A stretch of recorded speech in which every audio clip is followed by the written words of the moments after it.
You are watching the Pan-African Daily TV with Dr. Susan Tata.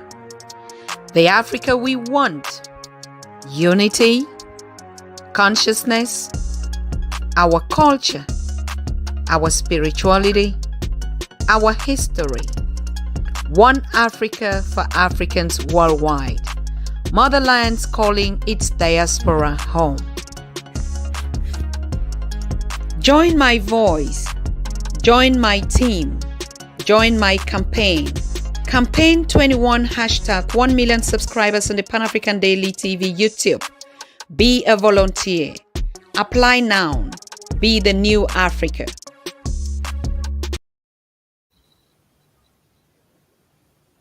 Welcome all to the Pan-African Daily TV show. As you have seen, join my voice, join my team, be one of the volunteers. And here we are today hosting one of our special guests, Petrina Shiindi, all the way from Namibia. We welcome you all as you are live on Pan-African TV. We are with young people today, special young people who are dedicated to building the Africa we want. So please welcome our guest, Petrina Shiindi, all the way from Namibia. Please tell us who you are, give us a background of where you're coming from, what you are doing before we take it to another level. But let's welcome our guest. Let's say hi to our viewers all the way from Africa, some from the diaspora. And today we have taken an initiative as young people to say, although we are looking like the future, although we are the future, we are young people living in the today, dedicated to shape the today, to be part of the today in order to make sure that our future is bright. Please introduce yourself, my guest.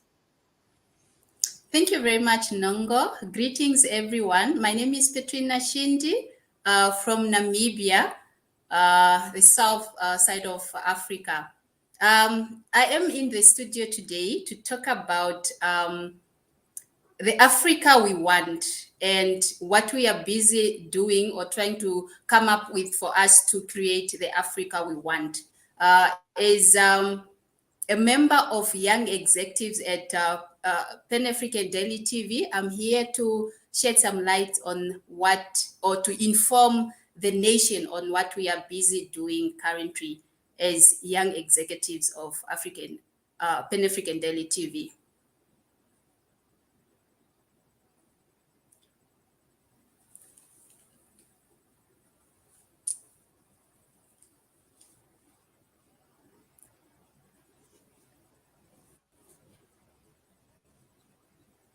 I'm still here.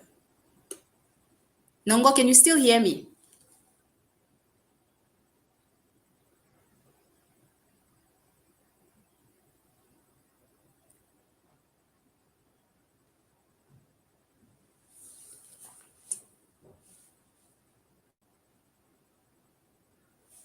I can still hear you. I think we had a bit of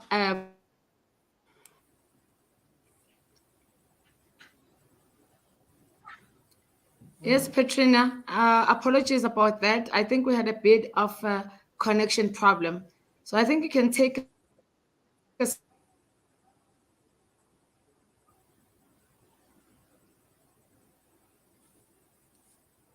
back.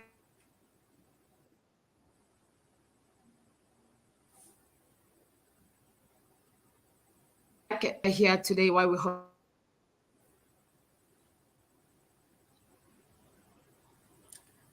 You can go ahead, Petrina. Really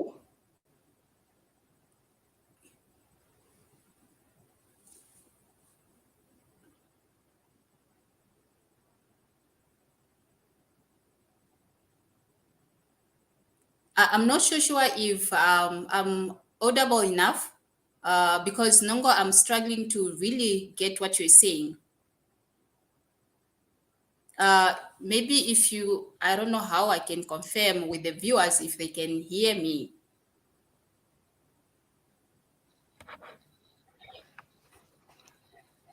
You can shoot.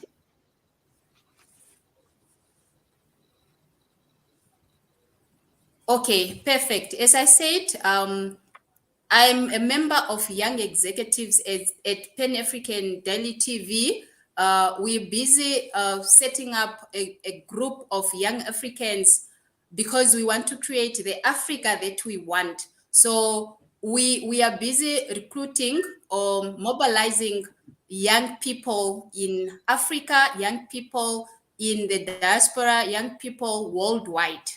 We want Black Africans worldwide to join the Pan-African Daily TV so that we can then work together to make or to create the Africa that we want. Currently, we are recruiting young people that are interested in volunteering, young people that want to Petrina, sacrifice their time. before we even get that far, right? Pan-Africanism is the topic of the day lately in our speech. And we must say that it is theoretically spoken. And we must acknowledge people like Dr. Susan Tata, who will actually bring us into space where the voices are practically heard, where the platform for young people is practically given, right? And we are saying, here you are as a young person, you have been connected to other young people in other African countries. What is the purpose? What is the vision? Where did it start? Where is it now? Where is it going? Perfect. As you know, Nhongo, Pan-Africanism has been around for some years now, more than 100 years. We have been preaching about Pan-Africanism. We have been preaching about uniting Africa, but then we have been doing little. We are good, Africans are good at preaching. We are preaching, but we are doing little. So as Pan-African Daily TV, we want to get on the ground. We want to get off the discussions and execute our ideas in uniting Africans, also in creating the Africa we want. And we are here in this space trying to make sure that we have the young people on board that are willing to sacrifice their resources, their time, to make or to create the Africa we want through this platform that we have now here, Pan-African Daily TV. So we are busy recruiting young people, as I said, into different sectors. We have those that are willing to volunteer to be the representatives of Pan-African Daily TV in their respective countries. We're looking at Africans on the continent, Africans on the in the diaspora, or Africans worldwide. We have Black Africans everywhere on this continent. I mean, on this planet. We have Black people in Asia. We have Black people in China, or Black Chinese. We have Black Americans. All those people are people of African descent, and we want to unite them through education. We want to have a group of people joining Pan-African Daily TV to volunteer so that we preach this African or Pan-African gospel to all people of Africa worldwide. So we are recruiting volunteers that will be representatives, that will help mobilize people in their respective countries, wherever they are finding themselves, Black people or Black Africans, wherever they are finding their themselves, be it on the continent, in the diaspora, or worldwide. We want to unite ourselves. You know, we as Black people on the continent, we have little knowledge about ourselves. Hence, you find us discriminating about other Black Africans outside the continent. So first, we need to understand ourselves, where we came from, how did the Black people outside the continent found themselves there, and we actually need to make sure that we understand ourselves, we accept who we are, and then we'll be able to accept our brothers and sisters outside the continent. So we are busy recruiting representatives in across the world, and also volunteers, whoever wants to be part of Pan-African Daily TV. be it those that are in journalism industry, if you want to be part of Pan-African Daily TV, we want to talk about Africa. We want to paint or to have or to preach about Africa or ourselves the way we want the world to get to know us. Now, as we're speaking, African history was not or is not being told by Africans. The knowledge about African people which is out there is a story that was told by somebody else, a non-African. And these people are telling the world what they want the world to know about Africa. And that is what we want to end. We want people to know about us, and we have to tell our own stories. And we want to have people that are able to tell our stories. We want the world to know us from our perspective, not from the European perspective as it has been the norm. We want to change that. Hence, we are calling on young African outside the continent or on the continent to join the Pan-African Daily TV in the sector of journalism, be it you want to be freelancing or you want to join as an intern.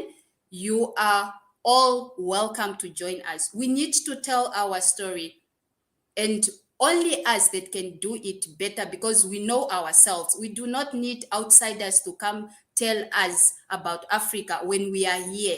We need to start doing that as Africans, and it has to start with us young people, because we are the future of this continent, and we need to start today. We need to educate ourselves.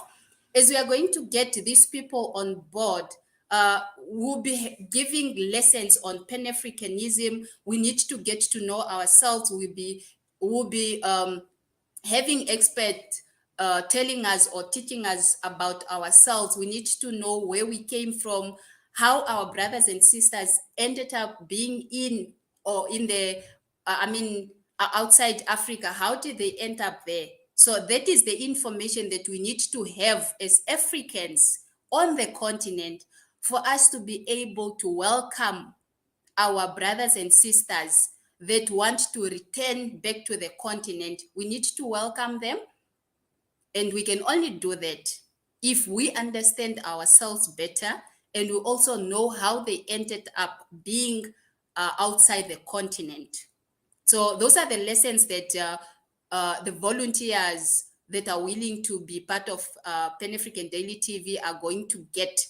We need to get to understand who we really are as Black people. Only then we can tell our story as it is.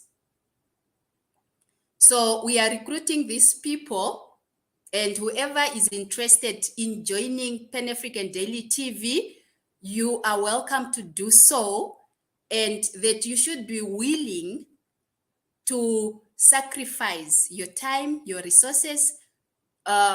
Only as we have ourselves to create the Africa we want. Only us that can do it. Not any outsider, not any European or Asian will come here and build the Africa we want. We have to do it. And as young people, we have to do it because we are the leaders, or we are the future of this continent. So far we have recruited about 63 volunteers that have expressed interest in being part of this movement. We are going to provide resources. We are going to give them training on how to go about it. And they have to really, really have interest in Africa and her people for us to move this continent forward, for us to have the Africa that we want to live in the future, and also for our future, or for the future generation to come. Very much, Petrina.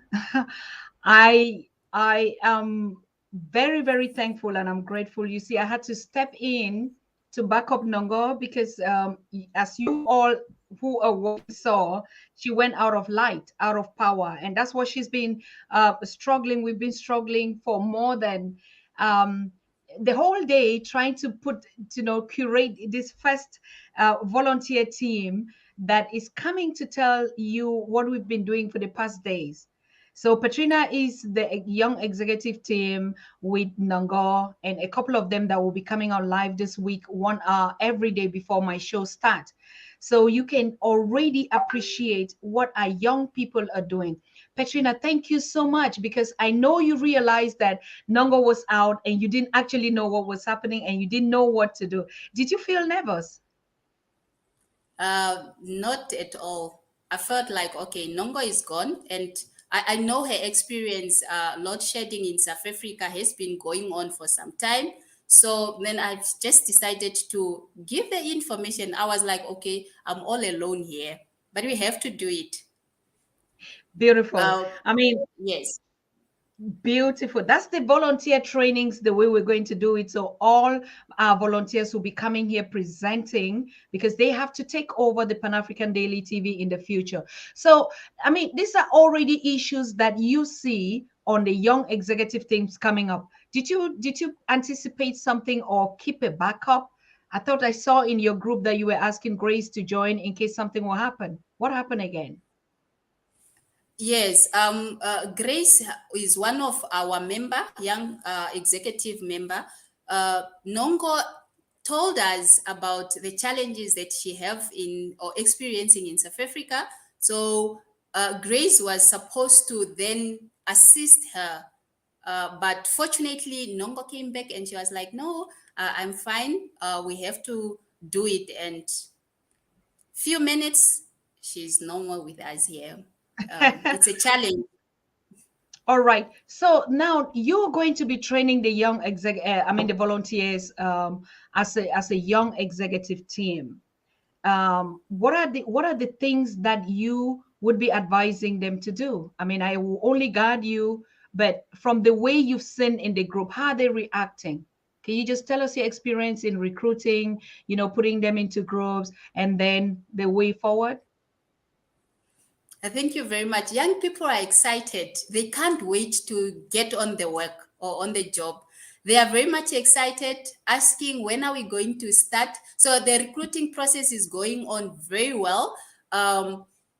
We just need to speed up a bit as a team. We were putting on we were actually preparing on the paperwork. We're doing paperwork before we get to to to to to the work that we actually want to carry out. So they feel like these people are recruiting us, but the process is very stagnant. We just started with the recruitment on Wednesday, and today is Thursday. We started on Tuesday. Yesterday already they wanted to do the work. So they have a knowledge, they are expressing their interest in volunteering. They just want to do the work for Africa. So the recruitment is going on very well. They are excited. We just need to speed up the process of getting to the actual job that they need to get. So we need to get them, we need to train them, but this training will then come as they are going to be trained on, it's going to be an on-job training. We are not going to get them in a classroom to train them. They have to get to know the job as already in the field. Wonderful. I'm so proud of you. I'm so proud of you. And I saw in your group meetings that you were organizing that a lot of them are already saying, we are ready to start buying our equipment. What is it that we need to buy to be in the field? I mean, it's really like they're ready. Interestingly, those that are in the journalism industry, they understand the equipments that need to be done. And they are like, we are volunteers. And we, as we said, we are here because we are interested in sacrificing our resources, our time. The interest is Africa. and those that want, or those some of them that said they are ready, some of them already have their own equipment ready, and they are ready to get on the job. So it's just a matter of giving them the space. They are ready. Many of them are ready. It's just a matter of us giving them a space, as we already have it. But then we felt like, okay, maybe we need to take step by step. I mean, we just recruited them Tuesday. Yesterday, we were dividing them from the reception group where everybody was before they express interest in the sector that they want to get involved. And then yesterday, we had to move them from that group where everybody was to their respective groups of representatives of journalism, of volunteers. So we were grouping them. And after grouping them, they were like, okay, what now? So we are very much hungry. We want to move. We want to make sure that we create the Africa we want today. And I was like, okay, give me at least few minutes to put everything together. You know, we need to do the paperwork because we need to get their documents for us to know who we're really working with. So they are not giving me that space. They are like, we want to do the work. It's a very interesting. It's a very interesting thing. Young Africans are very much excited and they want to do the work.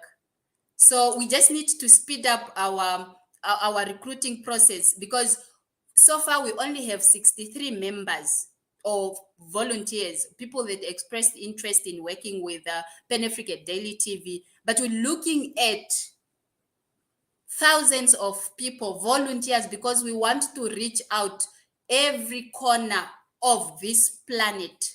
We want to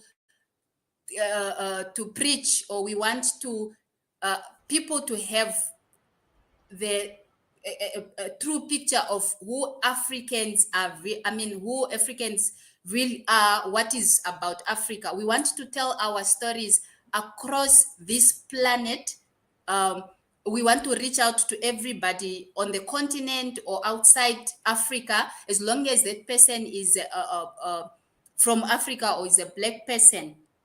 So we want to make sure that we recruit as many people as possible. So I am urging young people, whoever did not join our group yet, to make sure that they reach out to us. I can even provide my number later in the maybe towards the end of the show, so that people can reach out to me, whoever wants to join. We want to have a huge group of we want to have representatives everywhere, every corner of this continent. We want people to know about Africa and have the true picture of what Africa is. We don't want people to have the knowledge of Africa that they have as it was told by the outsiders or the Western. We want people to know about Africa, hearing our stories from ourselves, because they have, or we are misinformed by the outsiders about Africa. They told us what they want us to know about ourselves, but we are the one that knows ourselves better, and that is the message that we want to send out there. We want our message, our true information about ourselves to be out there, not what they want the world to know about Africa. And we have this platform, Pan-African Daily TV. We are going to send out information about us. So the world is going to perceive us as we are, not as the Westerners want us to be seen, but as we are, and we are going to do it. So I'm glad young people are excited, and I'm excited too. And we are going to have this going on. So it's our continent, and we have to make it, we have to create it the way we want it to be.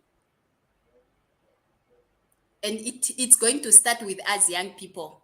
I can imagine Africa 50 years from now on. I have the picture in my mind. It's going to be a very interesting world for us Africans, be it here, us that are here in the continent, or Africans that left the continent 100 years ago. They are going to have a true picture of Africa, not the propagandas that they have been fed by the Europeans. Wow, amazing. Congratulations. I'm just delighted when we see you doing the things that we anticipate you to do. I'm so proud of you that you're taking these responsibilities that we're giving you and that you understand it and you're putting it. So how many of you are on the young executive team, as a matter of fact, now? And So far, we I are know this. only three. We are only three. It's just Nhongo and Grace. Grace in Kenya, Nhongo is in South Africa. So, and we want a team. We want a team. We are creating the galaxies. We want 12 members here, 12 representatives in every country, so that we'll be able to reach every corner of an African country, every corner of China, every corner of any country on this planet. We are going to preach our gospel, the African gospel. Okay, I see some people So, writing in the chat and saying, "Can you share your information how others can join?" And I mean, I'm just Nongo texts me the questions that he was supposed to discuss with you, and I'm just trying to reformulate. As you all that are watching, this is the first young executive team of the Pan-African Daily TV volunteering that are setting up the pace of this media worldwide. So we are the senior executives, and we have to give the pass on, like we keep saying here, to the young people. And the best way to do it is not to continue to shout on their head every day, say every kind of things. We all know our past now, but what we're doing with our young executives is just to give them the stick, and then we watch and guard them where they're going, what they need from us. So we recruited them, gave them, we sent out the volunteers, they registered, and we gave them over to them. So in the course of them training and doing everything, they just understand what it takes to be that. And you're going to see thousands of them coming here every day, and it's going to be wonderful. Trust me, we're not joking this time. And you can hear her say they are so ready today. And so we need your support to support them. We need you to be engaged. We need you to register and support them. It's the young people, it's the media for the young people. It's a legacy we're building to give it to them. It is not about me. It's not about any other person. Oh, Dr. Susan Tata, I'm just the face and the person that brought the vision, but it is the property of the Africans everywhere on earth. So we have to start giving them what belongs to them. They learn to do it. Even if they're going to make mistakes like we see here today, they are professionals already. They've never been on the media, Petrina not, and they have to learn to do it. Nobody will help us. We know only us could help ourselves. So I'm really calling upon you that are watching them. They will be having their conversations every evening, 1 hour before myself, but others will also be coming. Like the internships that you hear, these are already journalists that are studying. They will have another responsibility, and you'll be watching them here. Every 1 hour on the Pan-African Daily from morning till the next morning would be all about programs for the Africa that we want, and the young people telling us and doing the things that we think they should be doing. Not just us sitting and always talking, oh, this one has done us this. It's time for us to act now. And act means we train our young people and give them the stick to go. It's like we're always standing on something, always refusing to give up the leadership to the young people. We're always refusing. It's as if we, the elders, we have a problem. We don't want to give over. We don't want to hand over. And who is going to design the Africa that they want? And we say 2063. 2063 has to start today. So I'm just encouraging you. I know I'll be having my own guest that is coming in later, but please, if you're watching this first show, whatever happened to Nhongo, they're in blackout, like you heard. And so, but she'll be coming live again tomorrow with Grace, and then we'll continue the procedure as it is. So how can they reach you, Petrina? So as I said, I was going to share my contact details after or before the show, but I can probably just do it now. Whoever is interested in joining Pan-African Daily TV can reach me on my cell phone number, which is +264 81 21 01 200 +264 81 21 01 200. If you are a young African out there that want to be part of this change, please contact me on that number, and then I'll add you on our groups, and then we take it from there. We are a group of young people that want to do the work. We don't just want to be preaching about Pan-African or Pan-Africanism. We want to be the doers. So our forefathers have preached about Pan-Africanism enough. So it's now for us to act. We need or we want to do what is supposed to be done. So we cannot just be people of preaching. We should be people of, or we need to be doers. And that is what this exercise is all about. Doing what we want to see by or we want to do what need to be done for us to create the Africa that we want. So it's about action. This team, Young Executive, is about action, not just preaching. We know the gospel, we know what we want, we know how to go about what we want for it to happen. So we know what we need to do. So why can't we do it? And this is why we are here today. We are going to do that what needs to be done for us to have the Africa that we want. Wonderful. Wonderful. How is Namibia doing? I mean, how did you get really, like, I know you follow the Pan-African Daily like every other volunteer, but when we launched that, you were just like, Dr. Susan, I'm in. What are your experiences? What is it that actually motivated you that you think would motivate the other young people? Are they awake or they're just still busy doing other things? What is the situation of the status of the young people on the continent? Okay, thank you very much. You know, some years back, 4 or 5 years back, I just woke up one day and I was in love with Africa.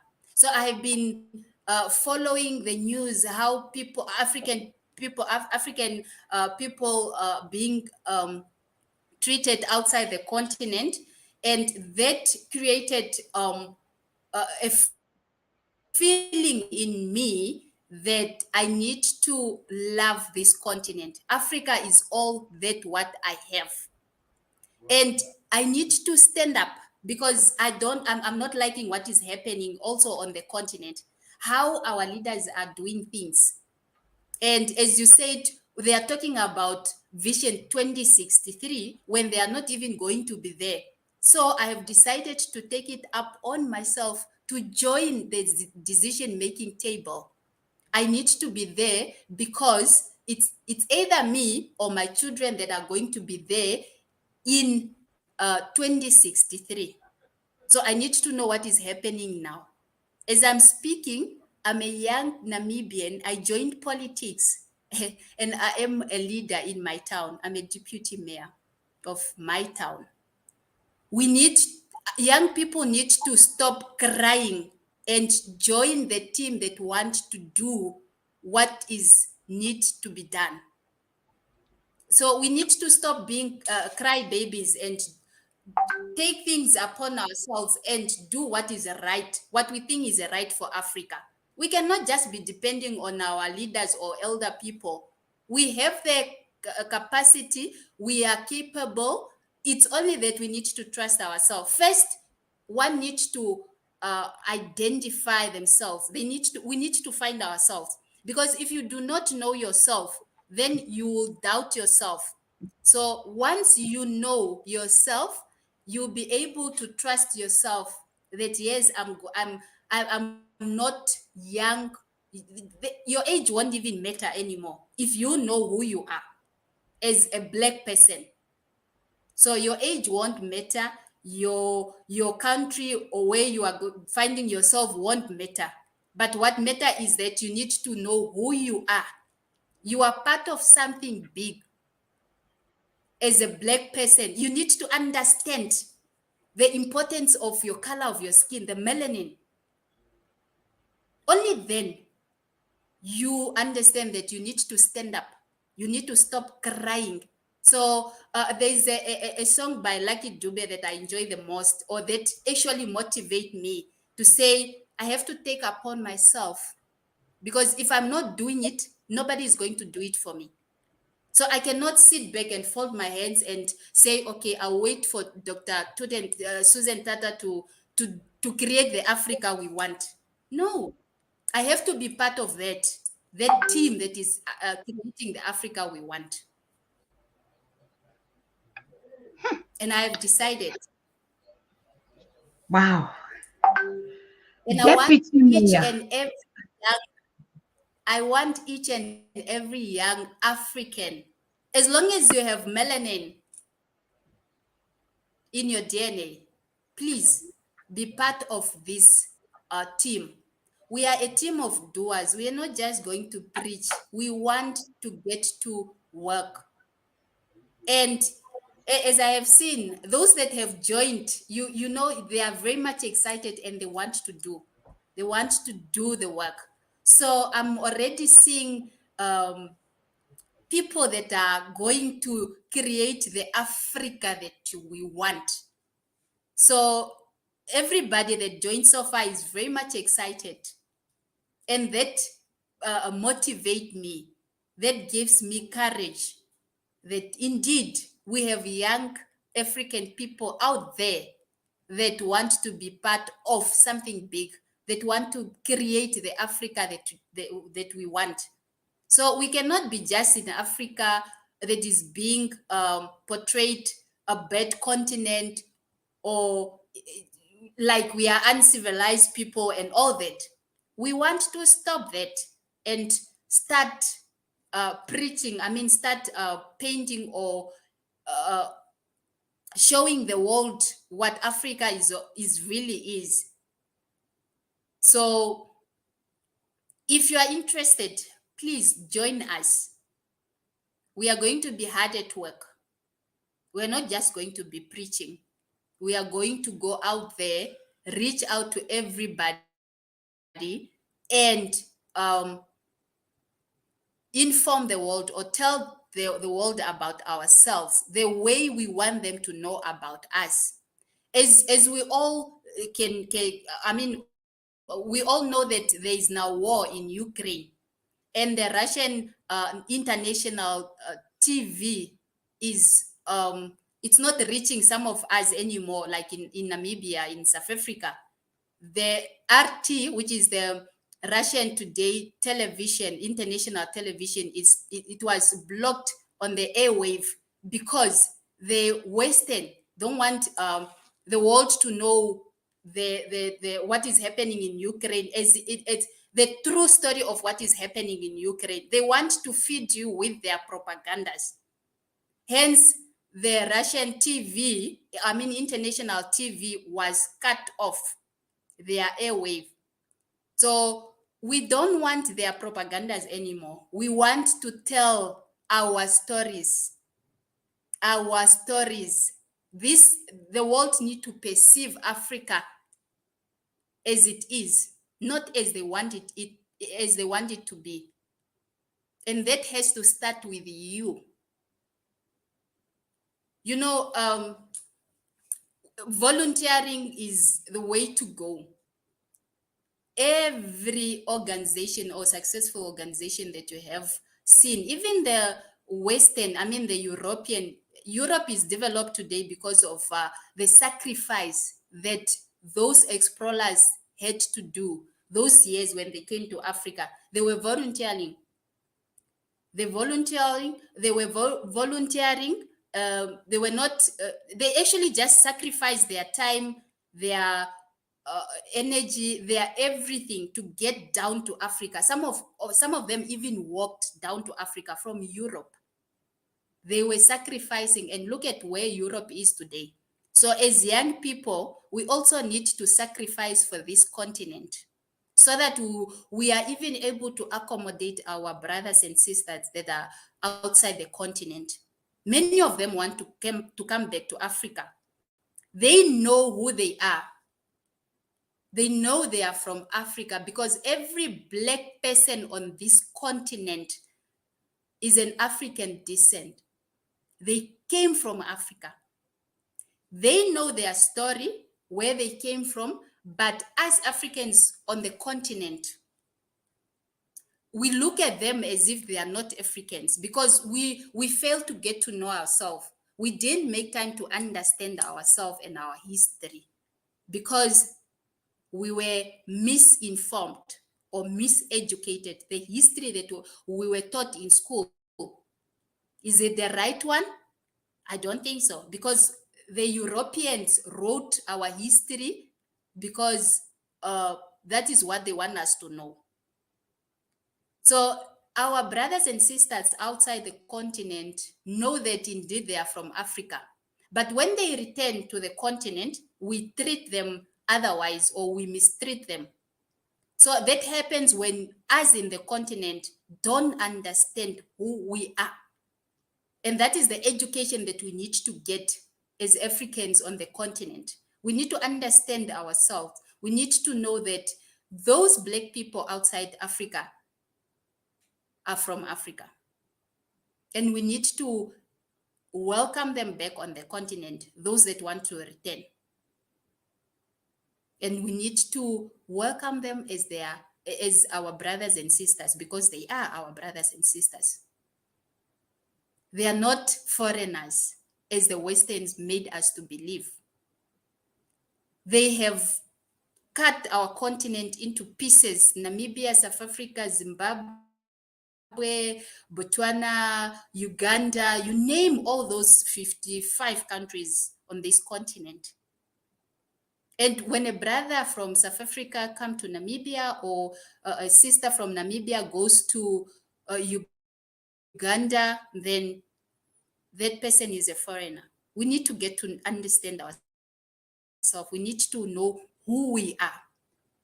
We are not foreigners. As long as you are a Black person, you are from Africa, wherever you are finding yourself. And we want you to be part of this initiative. We need you to assist us with your time, with your resources, with whatever you have for us to make this exercise, or for us to be able to execute this exercise very well. So we need your assistance, as long as you're a Black person. If you are unable to avail yourself as a volunteer, please assist assist with whatever you can, so that we execute this, so that we preach the African gospel, so that we tell the world who we are as Africans, who we really are as Africans. The world needs to know the truth about us, not the propagandas that was told about Africans. We don't live with animals like in the jungle, as they paint, or as they told. As they made it to seem. No, we are human beings just like them. So we need to tell our stories. We need to have them perceive Africa as it is. So for us to do that, we need to have our own platform, Pan-African Daily TV. So you find that if you are an African and you want to tell your truth on their platforms, let's say Facebook, they will block your account. Twitter, they will block your account. YouTube, they will block your account because you are on their platform and you want to tell the world their truth or your truth. They don't want that. Hence, we'll need to have, we have this platform. They just need you to get on and tell the story of your people, the Africans, as it is, not as they want it to be, but you need to tell it as it is. They need to get to know us as we are. And we have this platform. Nobody is going to shut you for telling the truth. So we want all of you to bring your stories to Pan-African Daily TV. Bring your stories, tell it as it is, and then we'll tell the world. They will have to get to know about us. They have to get to know Africa from our perspective as Africans. And this is the platform that we have as young people. Pan-African Daily TV is here for us. We just need to get involved.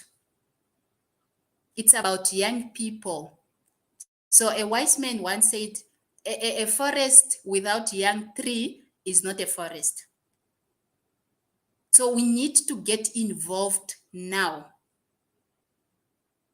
for us to really get to see the Africa that we want. We shouldn't wait to get at some age and then now you want to get involved. Start now as a young person.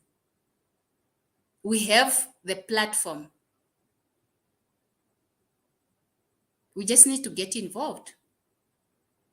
And it has to start with you, nobody else. Everybody that is watching today, and you are a young African, you need to get involved. Don't wait for each and every one of us need to do something. Only then we will have the Africa that we want. It has to start with you and I. We need to get involved. And as I said, if probably there are few that just joined recently, as I said, whoever is interested in joining this young executive team that we are forming up, please reach out to me. My contact details are +264 81 21 01 200. Reach out to me, express your interest. We are recruiting representatives, Pan-African Daily TV representatives, wherever you are finding yourself, be it on the continent or in the diasporas or in Asia, in Europe, wherever you are finding yourself and you want to be part of this team, please reach out to me. If you want to represent your country, please reach out. If you want to be part of the journalism, if you want to do your internship, please reach out to me. So we have to do this. It's you and I, nobody else. So we are the solution to Africa. We shouldn't wait for any Jesus coming from somewhere to save us. No, we have ourselves to save us. So join the team. Doctor, thank you for coming back. Congratulations. It was yours. I mean, normally I shouldn't be sitting here. It's Nhongo. But Nhongo just sent some information to tell his audience or the brothers and sisters that are watching across that she's terribly sorry that there's a blackout, as we all know, in South Africa. So, but she will be live again tomorrow, I think, with Grace.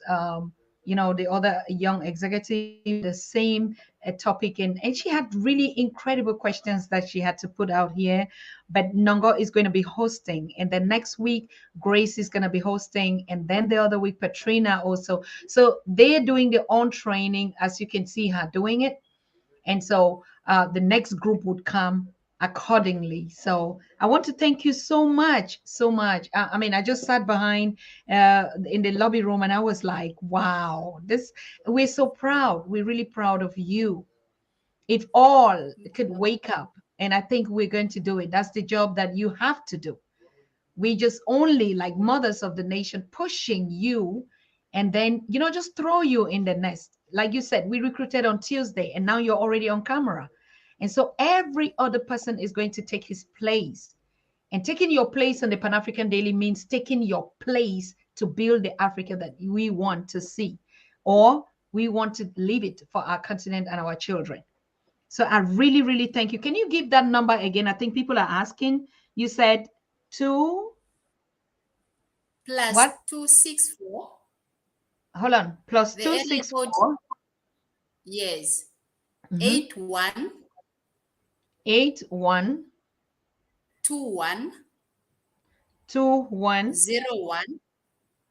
Yes, 01 01 200 200. 200. So 200.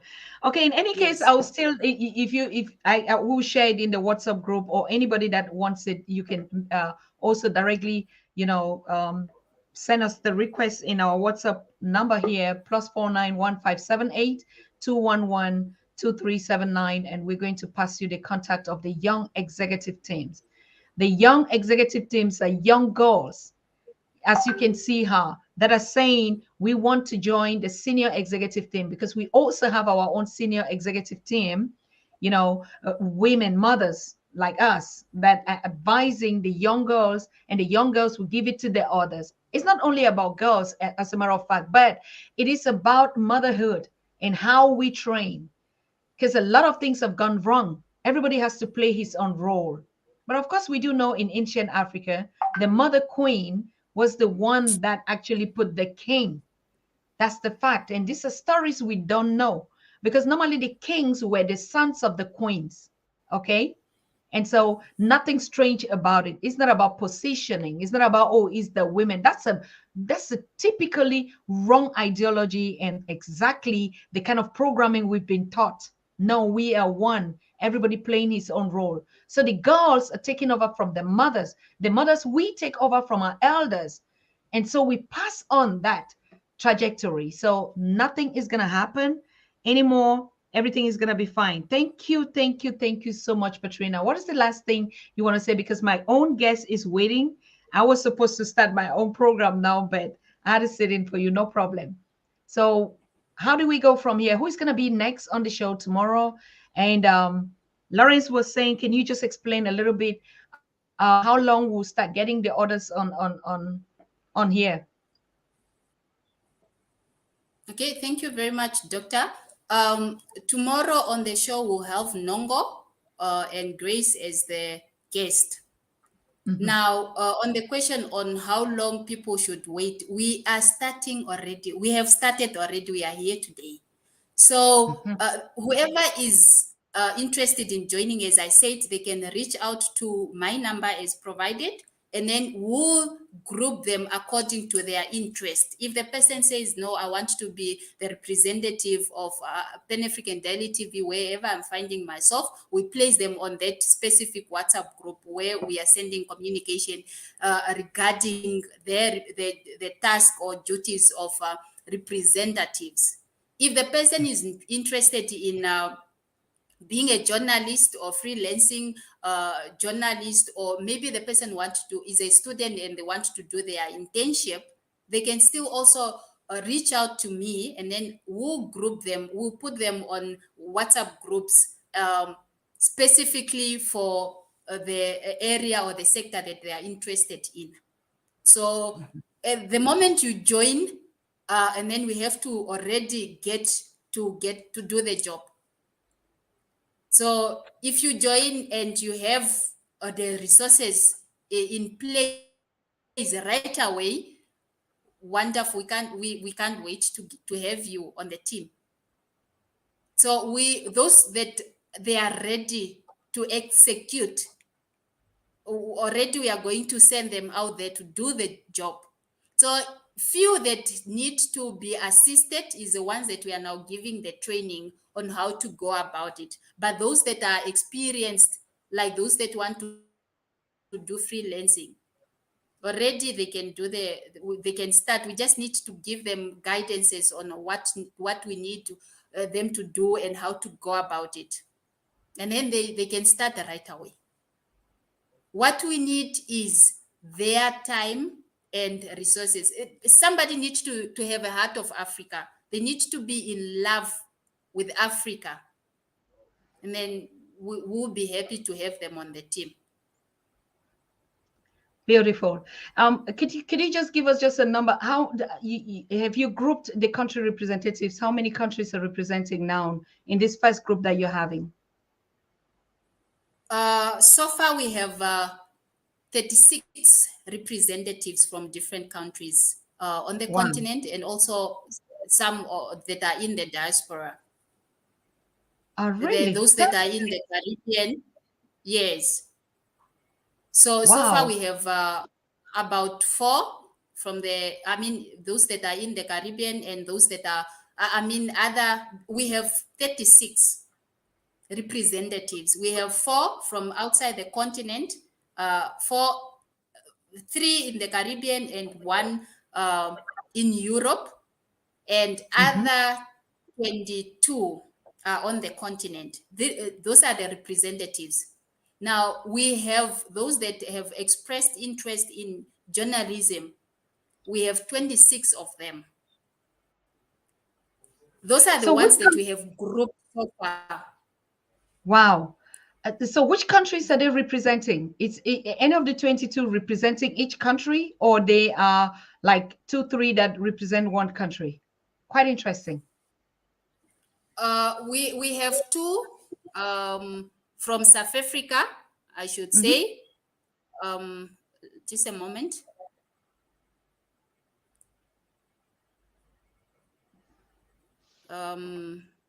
The representatives group. We have representatives like from Zambia, Tanzania, Burundi,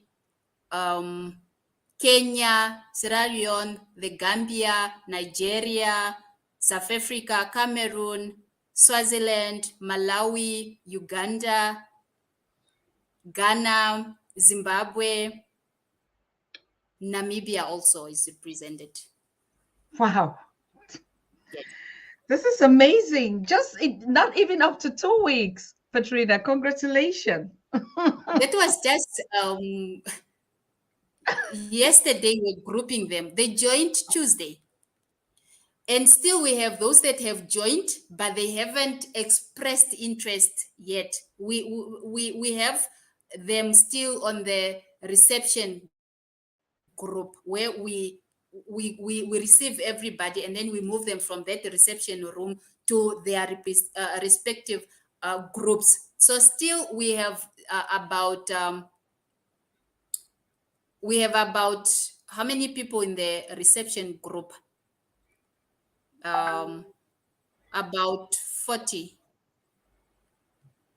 Wow. That expressed interest, but they haven't yet told us which sector are they interested in. They have joined. Wonderful. Excellent. You're already across the whole continent. Congratulations, Petrina. Yes. Thank you so very, very much. Yes. Okay.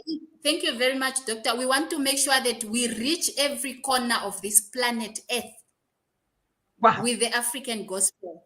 We want the world to perceive Africa as we are, or as it is, and her people as they are. Not that Africans are baboons or they are from baboons. No. We want the world to know the true story of Africa. They need to know who we really are. So we are going to reach every corner of this planet. So thank you very much, Doctor, for having me on the show. We'll keep on coming in and also sharing the information about young executives and the recruitment that we are currently busy with. So keep on updating the nation. like a break before you bring it. Thank you so much. Thank you. Thank you. Yes, our next guest and our next topic is coming now, and it's about, you know, the women. The Queen Mother of Cameroon is here to address Africans worldwide, and yes, so it is going to be another power, like I said, another power show. Normally now I have to be here now for 2 hours, Petrina. But anyway, thank you. You're so motivating, and I love to hear that what you're doing, your vision is so good. And we on the executive, senior executive group, women will be, you know, giving you all the support that you need to carry this task forward, because it's your generation who has to do it. The mothers are just here to guide you, do it. Thank you so much, and we see us again tomorrow, isn't it?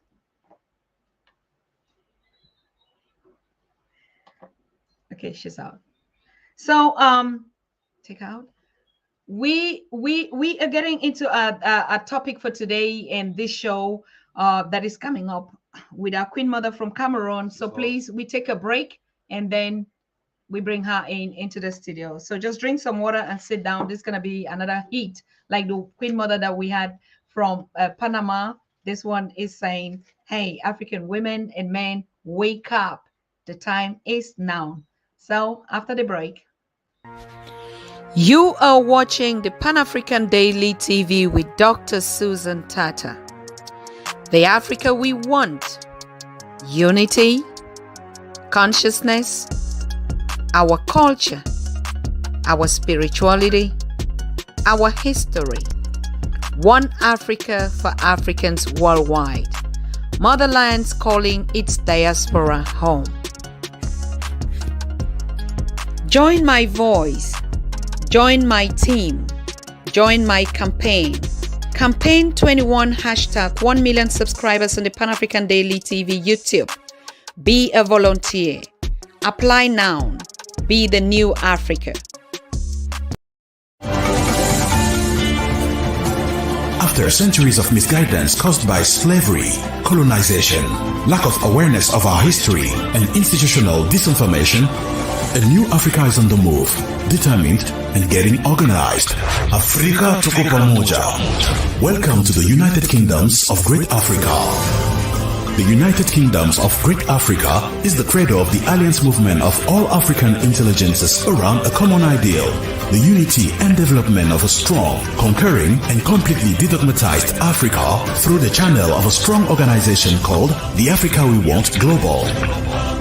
You are an African, Afro-descendant, researcher, historian, scientist, or simply an NGO.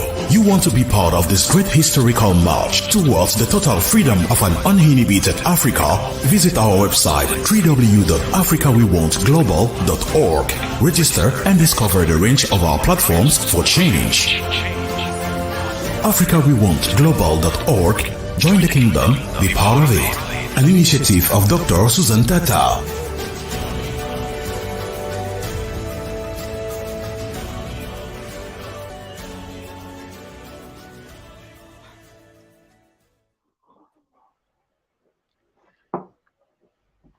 Good evening, everyone again. Now, this is my own time. This is Dr. Susan Tata with her exclusive guest on 101. Tonight, we reach out to the Queen Mother of, I can say, West Africa, based in Cameroon, because she has a message. Today or this week, it's all about what women are celebrating. We all have heard about the International Women's Day, and we saw a lot of celebrations going on. And the question that we as African women, Black women generally, we keep asking ourselves all the time is, what are we truly celebrating? Should we really celebrate? What are the battles that we've won? What are the achievements that we've done, that we can go out now and drink a glass of wine and say yes? Because what we're celebrating now is just like, we're getting into the stream of celebrating life and just like, okay, I'm alive today and I'm a human being. I'm a woman because I say so, and then I can celebrate. But the people who actually brought the concept of International Day to celebrate women, they have another agenda. They're just not celebrating because they're women. Probably they're engaged in their businesses.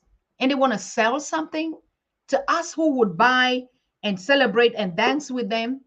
No, we want to actually get to the bottom of this. And we reach out to our correspondent who gave us this powerful queen and said, all the questions and all the answers to our question, we have it.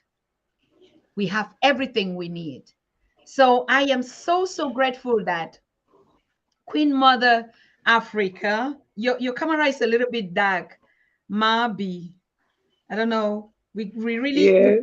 to see you in your Otogo. You're a little bit dark. If you can get, I don't know. Yes, another more. Beautiful. More light on your face, ma. Yep. Otherwise you're good. And as Is it better? it's better. It's better. If yeah, your camera to your right. Yeah, let me wait till do you. To your right a little bit.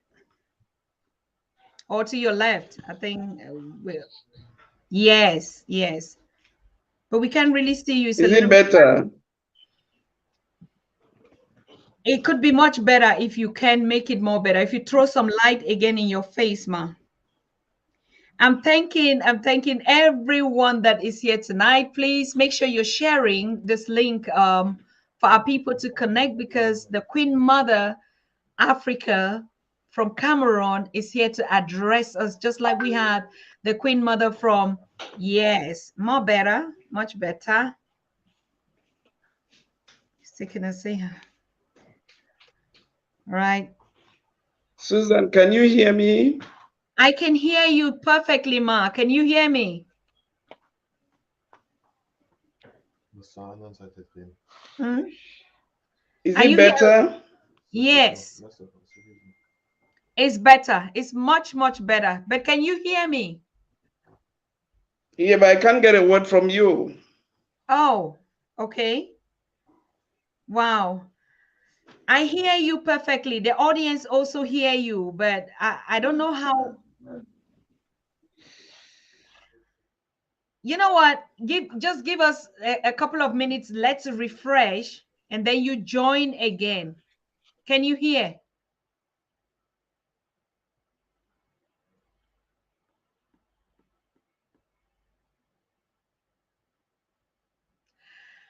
All right. I think it's the internet. You can already see it is tripping a lot.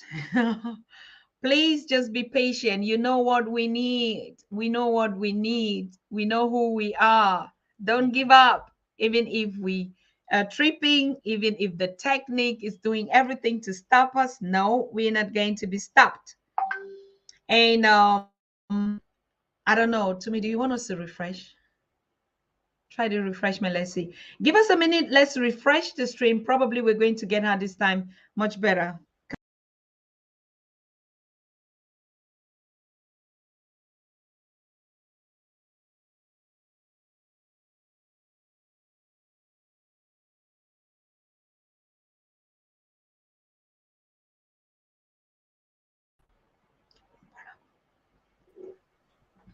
Whoa, technology. No, okay, but can you hear me now? You hear me? Let me try another device. You didn't hear me, not even a Network. word.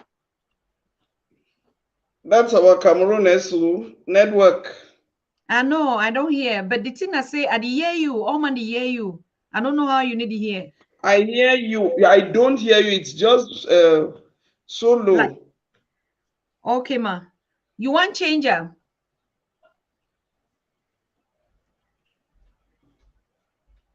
Okay, changer, no. Change the device or the weight. Yes, I'm struggling to change the device. All right. Johnny boy. Yeah, I'm sure this is better.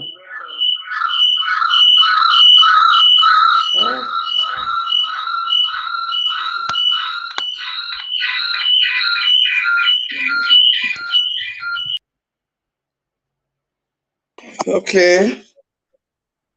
Is this better? Yes, yes, yes. 100. All right. 80%. Okay. I'll turn it. Yes, just leave it like that. All right, I changed device. Thank you. You hear me? Yes, I'm hearing you 100%. Mbolo, mbolo, mbolo, my sister. Did we plan to wear this thing here? Did we plan to wear the Atogo today? It's a wonderful coincidence. So, Jesus. Oh my God. Okay, you see, so the spirit of unity and the woman that you want us to be is already visible, even from our attires. We're dressing alike without even speaking to each other. This is wonderful. Thank you so much, Mom. Thank you too. Thank you. Yes. Wow. So can you just tell your audience who you are and what you are going to be thundering us and asking us to wake up? Good. I am a gender activist and a human rights defender. Actually, I multitask. If I start describing myself, we may spend the whole evening talking about me. But I'm just ready to share with my sisters out there. Mm-hmm. Thank you so much, Queen Mother. I don't know, did you watch the show with the Queen Mother of Panama the other day? Yes, I did. Yes, I did. Though connectivity was a real problem getting her. I had to go back to a video. I was so impressed watching her, Mother Barrow. I think Africa is going to go places if we continue in those footsteps. Beautiful. Thank you so much, Queen Mother. So you want to address us about the situation, like we were saying, it's a kind of a strange thing. I mean, when we watch the videos, this past, I don't know, 8th of March, there was just some kind of celebrations going on, particularly in Cameroon. We saw women have attires every day. They always do it. Is that truly what the Independence or International Day of Women is all about? Because you call it the Day of Commemoration. Why? Over to you. Yes. On this day, we are supposed to be commemorating women's rights. We commemorate. We are struggling to bridge the gender gap. But for economic reasons or reasons that are beyond you and me, this feast or this commemoration day has been transformed into an orgy. Fabrics are produced every year. Women wear them. Some wear them without even knowing the theme. Why they're even wearing that fabric on that day. They don't know the theme of the year, so they don't even go do the reflections. But it's for fabric. You talk about Cameroon. It's only Cameroon. I saw only from Congo. I've seen like 6 different types of fabric. So I think that they should shun this issue of an attire for that day. Women should use their brains, reflect. It's supposed to be a day of reflecting on what has obtained from the past year's commemoration to the present. Has the gender gap been breached? Have women's rights been respected or they've been abused? When I will tell you that women's rights, the abuse have been in the increase with the COVID pandemic and the several crises that we are living in Cameroon and in other parts of Africa. Women's rights have been abused. So I don't think the idea behind the Women's Day is that fabric. Look at even in our country, ministries, they attribute budgets for women only for that day. You see, fabrics are bought for civil servants. Money is given to them to stitch this, and a lot is spent on a sumptuous dinner. When in those same working spaces, women do not have appropriate sanitary spaces. They don't have toilets. They don't have where they can go like women to take care of themselves if they were during their menstrual cycle. So who are we? Who are we fooling? Who is fooling who? Should women continue going for those orgies? I think no, we should come back sit around the table and tell the powers that be that this day is meant for us to remind them of what has been happening and what we think should happen.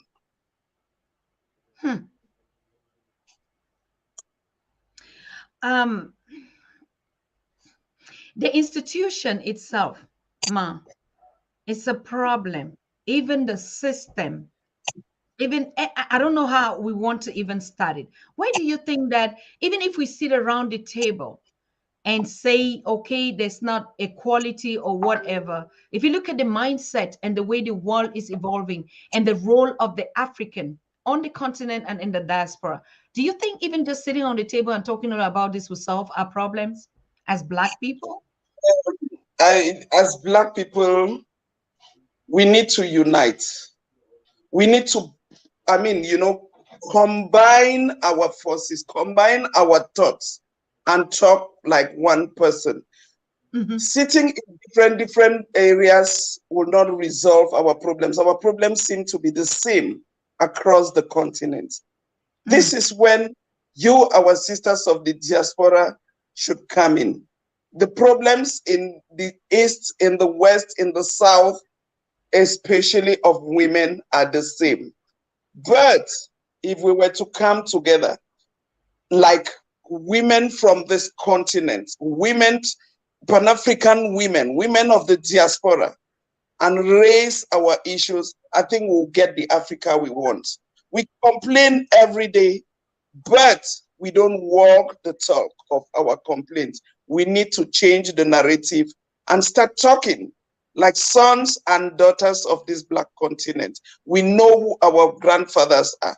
We know who our grandmothers are. We know where we are coming from. We should obviously know where we want to go to. We are going somewhere. It's a united Africa I'm dreaming of. An Africa where from the north to the south, from the east to the west, women will speak one language. And if women already do, the rest of the continent will follow their mothers and will have that united Africa we've always dreamed of. Africa is the cradle of humanity. And if we capitalize on what we have, God endowed this continent with all natural resources, all. Why is the transformatory industry? Why do we still import when we can?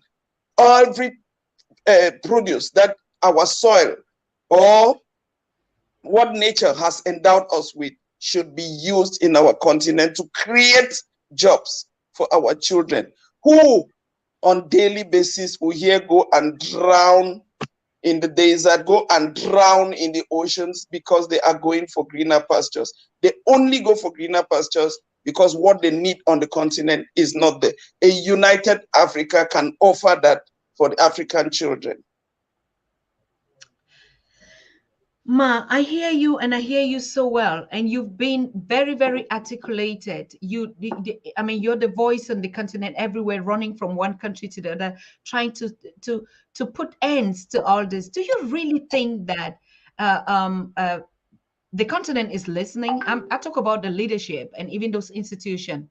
Do you think that all your efforts, if you look growing up and now we're still on it, what is it that we really need to do differently? We're saying, yes, we come together. How?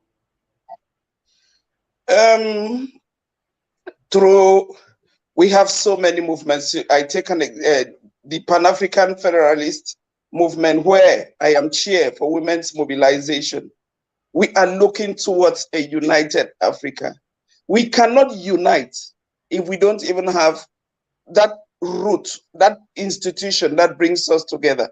The Pan-African Federalist movement is that melting pot where we'll bring all the forces together. We are planning on a convening where we bring all Africans together. Let's sit, all who think in the same direction, because it's not a dictatorship.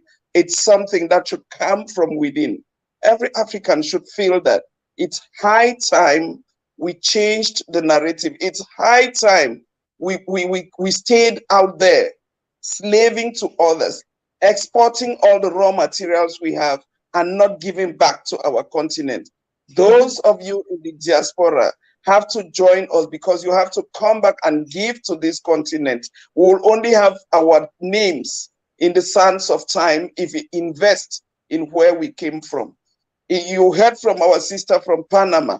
We have a whole, I had never known that until I followed the program. I'm like, wow, African descendants are everywhere in the world.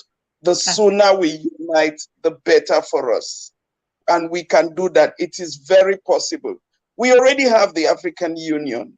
We will continue. We already see a few countries there, Susan, who Yes. are already implementing the 50-50, who think that women and men should be given equal opportunities for sustainable development. Why not copy the best practices from other countries and implement it like a united continent? Other continents could do it. I think the oldest independent country in Africa is about 65 or 70. That is mature enough for us to move from where we are to the wider space. That's creating that safari, creating that paradise on earth where it will be the dream place to come to. A united Africa. Africa where through roads we can go, in sub-regions you can go from one country to the other through roads. You can use the train, you can use the subway. It has happened in other continents. We don't lack the raw material. We need only political will, and that will can only be enforced by the people. If the African people think it, they will have it. This is deep. If they think it, they will have it. Yes. Ooh, I have to come back to this question because it's very pertinent. If we look at the generation of our mothers, Queen Mother, you know it, you're daughter of the soil. When I say daughter of the soil, your feet are on the ground. You know the reality, what our mothers went through. If you compare their time and compare our time and look at the future, what is the difference that you can make out of it? Can you rate it as worst or better? I think the times of our mothers, I am of the old school and let's say the new school. What we say, born before technology and living in technology. I think that era, the humanity, they practiced humanity better than we do today. A mother could live and walk for kilometers on end because she needed to attend to a mother in another area. Our parents used the talking drums to communicate, but they could communicate. Our parents had to go on foot. I know of our parents who left Cameroon and went on foot to trade in Nigeria, vice versa. That they could do without the technology we have today. There was intertrade between the different countries. I listened to my father tell me how he went to Fernando Po, that's in Equatorial Guinea, how he was in Nigeria. I've listened to old people tell us those stories. They didn't have the facilities we have today. But with the facilities we have today, you will hardly live. Let me talk of the Central African sub-region, one country to the other on foot or through road. Why? Deliberately, some people can go into the hinterlands, into our forests, exploit all what we have, but they will not even give us roads. If our parents could give themselves roads using their hands, we have all the technology today. Why are we not connected? I think it is deliberate, and it is high time we start thinking of interconnecting our countries through a united Africa. The Pan-African Federalist movement, whose Women's Mobilization Committee I lead, is that platform where I call on Africans, be you in the diaspora or where, let's come back to our roots. Look at the way our parents, our mothers dressed in those days. Look at the way they did their hair. It was natural. Look at the way they left their skin. They did not even need all cosmetic products to be beautiful. They were so beautiful. We have denaturalized the Africans in us, and it is high time we return to our roots and make use of what God graciously gave us. Be the Africans, but proud Africans who, you see, will start causing once we get united and we start developing, getting the intercity, the inter-country routes. We'll have all the tourists who want come to Africa, and our sons and daughters will no longer go and drown in the oceans because they want to go for greener pastures. The job market will be open, and they will have their own space in the continent. If you look at the NBA, I think almost 75% are blacks. So of African descent, if they can play that much out there, why don't we give Africa a basketball pool that will instead bring us professionals from that part, the other side, from the West? Africa can do it, and even better. I think we've learned from the failed civilizations, from those who even came and colonized us. Some colonized, left and went. That's why the countries that speak English are more independent. Some colonized, gave you independence, but had the rope, still holding the rope. You look at countries of Africa that were colonized by the French, you realize that it's terrible. The stories are the same. That narrative has to change. It cannot be changed by some other person, by us Africans. Thank you so very much, Queen Mother. I mean, you're touching some very key points, particularly because most of the things that we do on the Pan-African Daily is like we connect and facilitate this connection between the diaspora and the continent and even the migrant communities. As you heard Queen Mother from Panama said, the one thing that they feel a pain is that we, the continentals, never cared about them. What happened to them? So we see, yes, we're calling them professionals, and they have worked as slaves to build all these nations that we're talking about. But today we hear they're murdered. We hear they're doing everything. The African Union says nothing. No African president comes out to say, these are our children. Today we're coming to say, oh, these are our diaspora, come home and let's build. And that was the point that I was saying. We should start by actually also, we would know their story, what they went through and what the continent went through. Now, if you look at that situation, Queen, what can you advise, you know, like mother of the nation? Because we're talking about the journey of reconciliation between the main continent and its children in the diaspora. They have wounds. They are treated like, I don't know how you can say, you know it more than me. Like Yes. you said, everyone's dying. Look at just what happened in Ukraine. Look at how they are being marginalized. They are racist in every community, as you can say. But the continent, which is their root, never stands up for 1 second to even say something about them. And they're pissed. What can you appease them with, my queen? Yeah, the continent already has enough problems of its own that they even forget. Do they even take care of their children? I think my sisters and brothers in the diaspora should first ask this question. Do the leaders of this continent take care of their children who are based in the continent?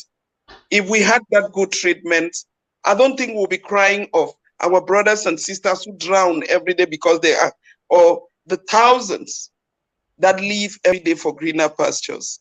Yes, our forefathers, your parents, some of you worked and toiled because of, we cannot continue to dwell in the past. That is our history. Can we pick from there? That is why we are the Pan-African Federalist movement, and we remind these institutions that our brothers and sisters of African descent are spread around the world. Why not stretch a hand?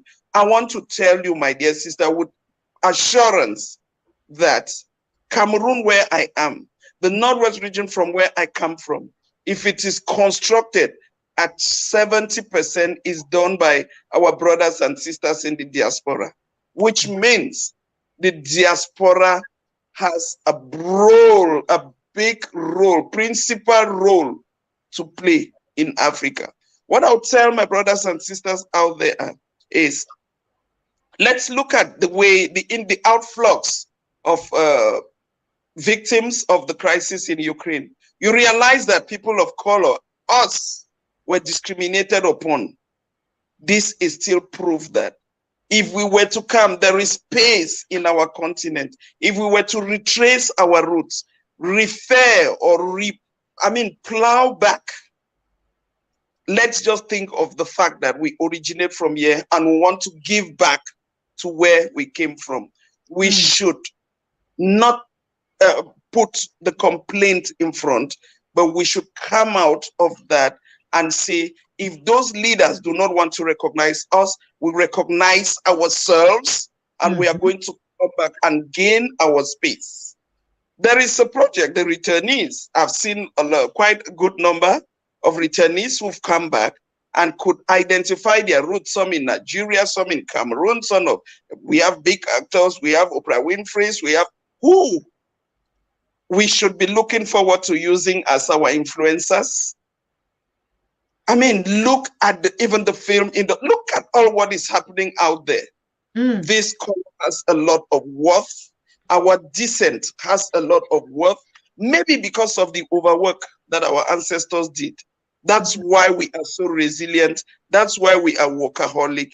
And I think if we were to pull all of that together, wow, what a continent we'll build. I never say it's late. I say God's time is the best. And when we start coming out of our different spaces, it's because we feel that something is lacking. If Mother Barrow or the community in Panama starts thinking that, wow, should we not look back? Can we not go back and even trace where our roots are? It's because we don't feel complete out there. So our continent is standing virgin, ready to come, and for us to come back, exploit it, and render it the paradise on earth that it's supposed to be. Ashe. Absolutely. Thank you so much for that, because yes, all of us are wounded. It's like on the continent, in the diaspora, whether they're the migrants or everything, we have one common problem and one common solution, which is the unity and the unification. I want to congratulate you on that function on the Federalist movement. We know that the other members have come here and talked to us about it. How are you implementing that on the continent, and how is it functioning? How is it going? I'll tell you, the Women's Mobilization Committee is a baby of the movement. You know, everything goes in stages. Even God, during creation, He first created man before creating the woman. The Women's Mobilization Committee has come to stay and to mobilize the critical mass. We'll not only work in Africa, we need your assistance. Where I am, we are still sourcing to create that, I want to call it the hardcore, that will do the mobilization. When I look at Mother Barrow, I start thinking of how I have to go to her. I will need to go and talk to her. My sister Susan, you there. We need to plow all we have together so that we mobilize that critical mass. You know, when you train a woman, you've trained a family, you've almost trained a nation. I know how much we women can mobilize. I know how much we women, we have our subtle way of doing things. So we are going to use that, our subtlety, and talk to our brothers, talk to our sons, talk to our sisters, and mobilize for a united Africa. That is possible only through unity. And I want to use this rostrum. I think this is already that bridge you are building towards us grounded in the continent and those of you out there in the diaspora. We need that synergy. We need to come together like one, children of one mother, one father. You know, keep aside our differences. Look for a middle point and kick off from there for a united Africa, which is very possible. Absolute, very, very possible. Queen Mother, it's amazing. I mean, the power, the energy. It's like you're talking and like one can feel that power. Like, yes, of course. It's like, do it. Just go for it and do it now. I mean, what I'm saying is your voice, the power, the energy shows that we're all ready and we're looking forward to build that united Africa. When you talk to people, particularly in the movement or the women that you're reaching out for, do they have any doubt like, oh, we were divided? I mean, like, are they still colonial boundaries in their minds, or they actually do agree, yes, we are one? You know, the situation in the continent, the different crises, the COVID pandemic, so much has played to our favor. It has given the women, it has given those I talked to the impression that something was lacking. We thought we had it all, but until we found ourselves with those restrictions, those limitations, that we now knew that we had something lacking. And what was lacking? Unity. They say united we stand, divided we fall. If we come together, everybody now sees the reason. We say the raison d'etre for Africa to get united and to start talking from one perspective. We can never bring everybody together, but once the critical mass is there, once the majority is on board, the rest will see the importance and come along. Excellent. Just wonderful. Yeah. 12 yeah, the right time. And we are ready. We are ready. So what should we be doing now? Like, what is on your agenda to say, okay, now this is the point that we are mobilizing the women, and tomorrow this thing is going to happen? Do you have any upcoming event or anything that, you know, how does your timetable look like, Queen Mother? The thing is, I multitask. You heard me say this because actually I am into peace building in Cameroon.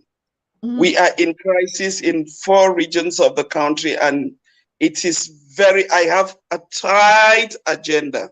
I know. But that will not stop me from looking from the perspective of, after the crisis, what do we offer our sisters and brothers who've been victims of all of this?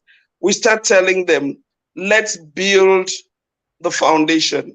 Africa is our roots. And once our roots are shaky, the stem and the branches of the tree cannot be firm. We need to start building from the roots. Every country will need to preach the importance of a united Africa to our brothers and sisters of the rest of the continent, so that once we kickstart, every movement, my dear sister, is like a train. You have so many wagons. Everybody should get ready to hop on that united African train, whether it's in the first wagon or in the last wagon. The essential is that we are going towards a united Africa. Unity is strength, and in that unity, we are going to build. We know, like women of the continent, women who work on the continent, they say poverty is feminine. We'll not look at that. We use our voices. We use what we were trained to be. We are mediators. We are builders.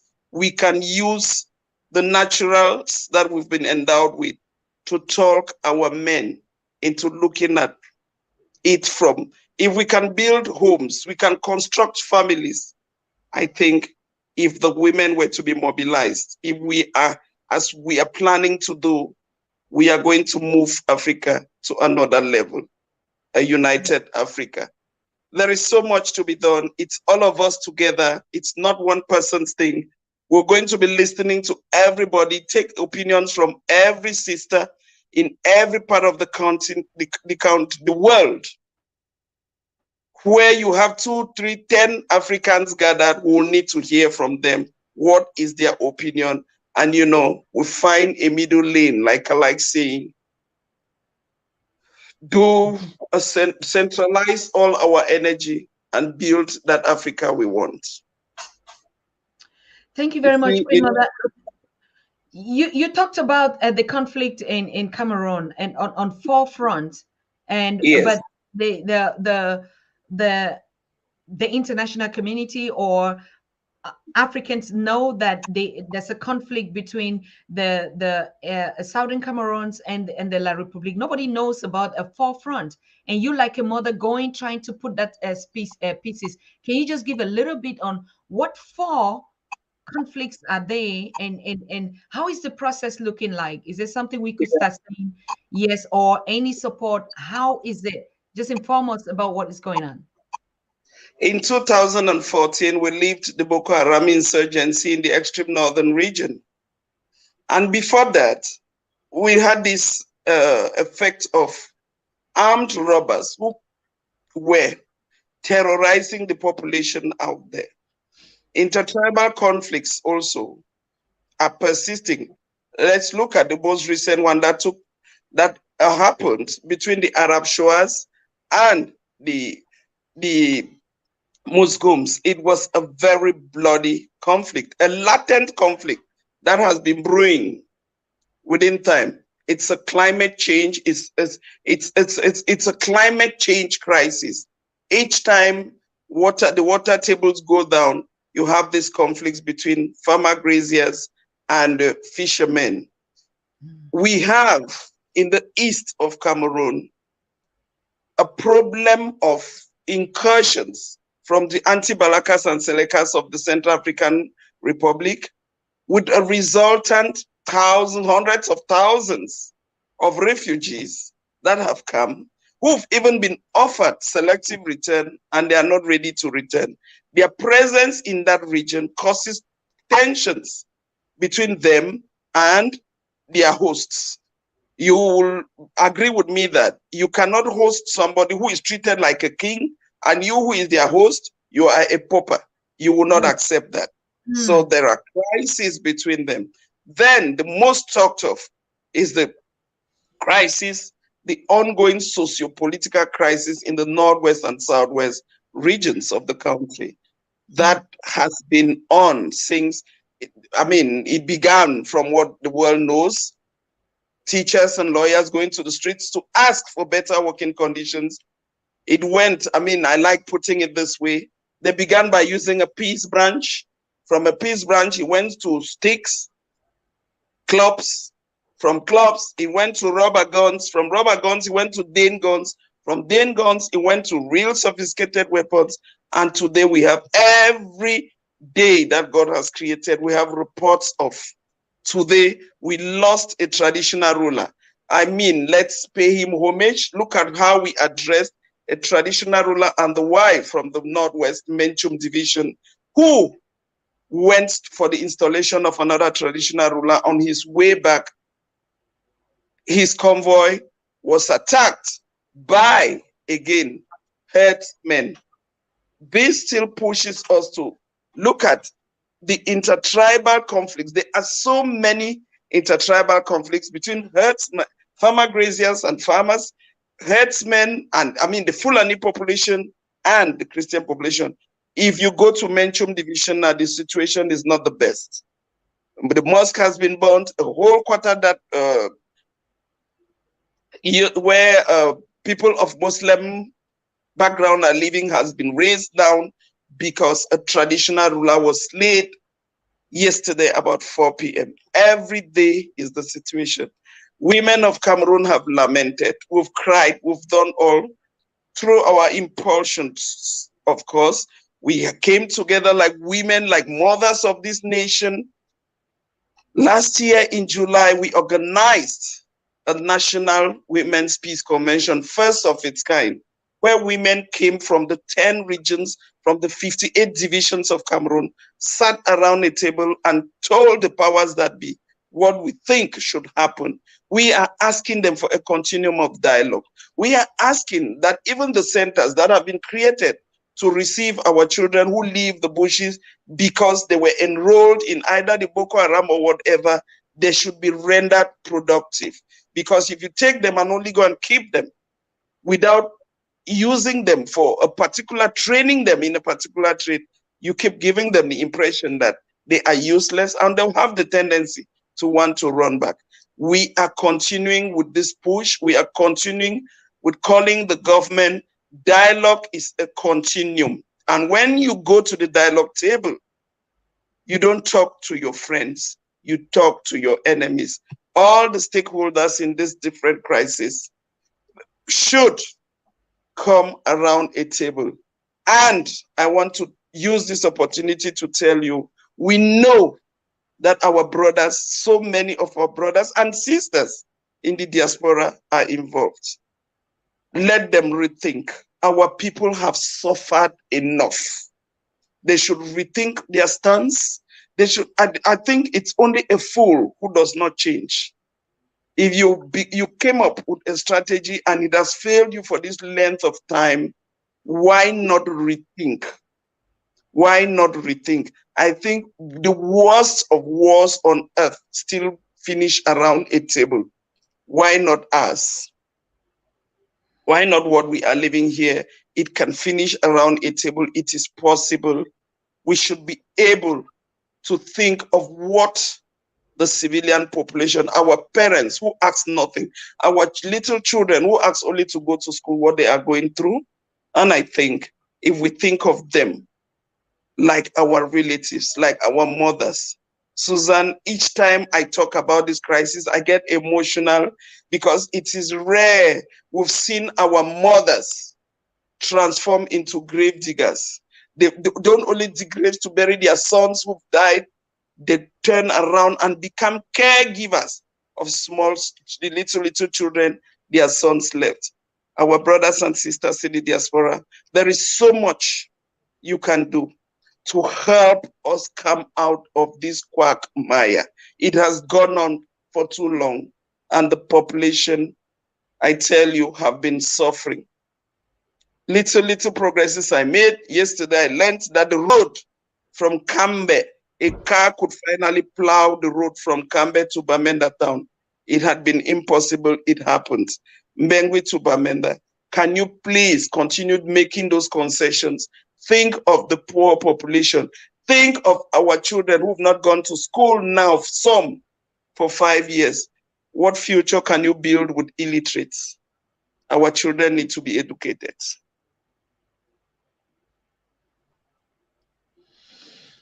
Thank you so much. Thanks. Yes, right. Yes, it's okay. It is well. It's all right. Every voice counts, and every African counts, and all Africans count to make the change that we need. Yes. What is the future that we need? What is the way forward? We have seen even the small, people call it small. What is happening in Ukraine is going to take 30, 40, 50, 100 years for stability to return.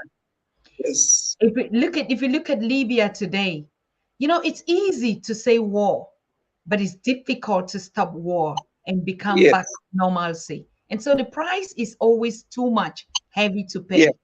So we are actually also adding our voice to yours, Queen Mother, to say, whatever it is, I mean, we know that this trauma of hating one another, brother killing brother, was not even our construct. It is the right role contract and all these manipulative systems that have actually injected us. And that's why on the Pan-African Daily, most often we educate ourselves of who we are.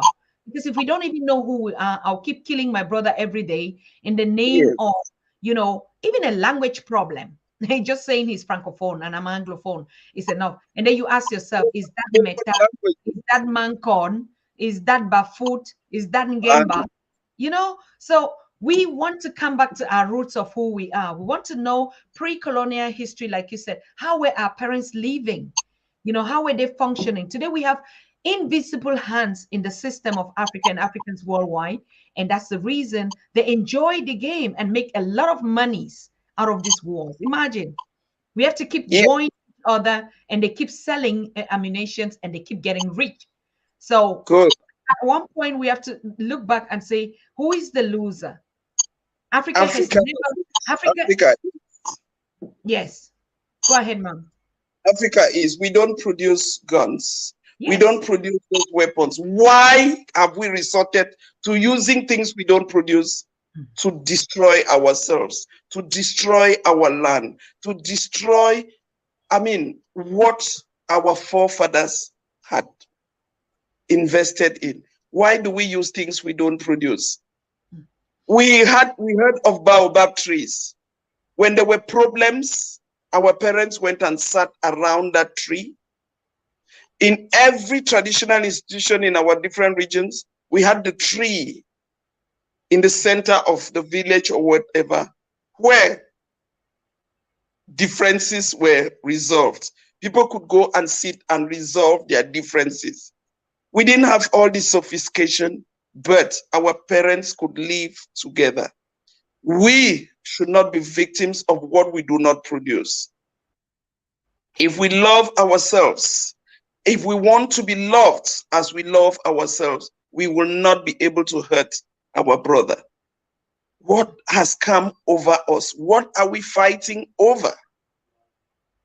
That we have to use weapons. We have to destroy roads, destroy schools. This future of every country is the education of its children.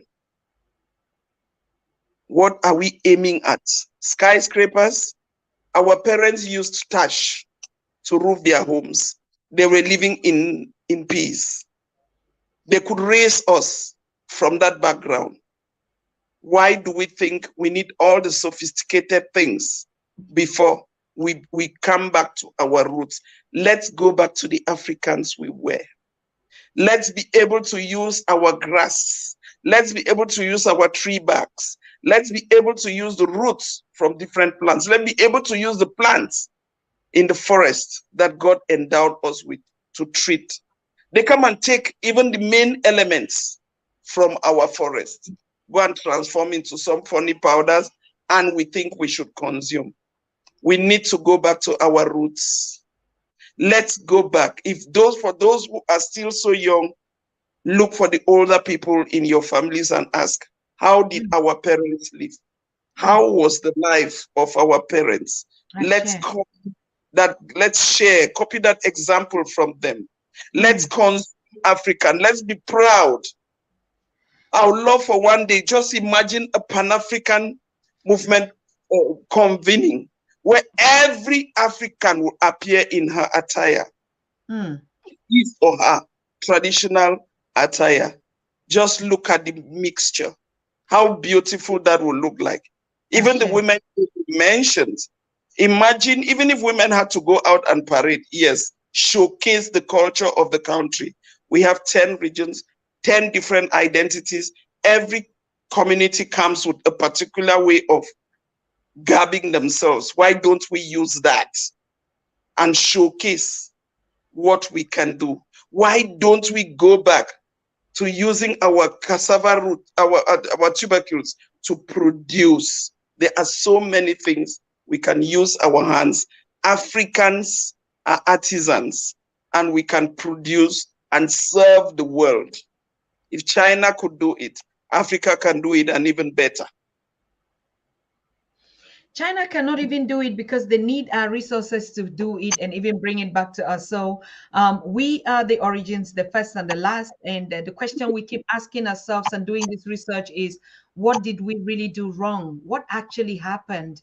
That we're constantly the most richest continent, the most intelligent, smart people in the world, but the marginalized in every sector, any corner that we are. And we realize that the only answer to this, like what you're saying, is the unity among us, the love for one another, like you love yourself. I think that would be a very appropriate solution.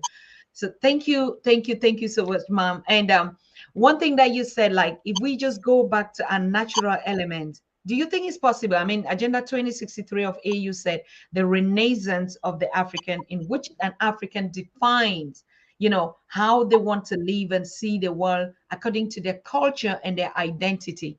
And the time is right now. It's right. Yes. Yes, technology has reduced the world to a global village. But the African warmth that we used to exude when we meet face to face, we need to go back to that. We need to go back, light our fireplaces, sit around and listen to stories. Let stories from our ancestors be narrated to us. I discovered something working with women. When you go to the traditional setting, you go and sit with the woman around the fireside. She opens up to you, tells you her inner self, all what she's going through, than if you were to sit in a sophisticated air-conditioned room. In that space, she does not find herself in her natural environment.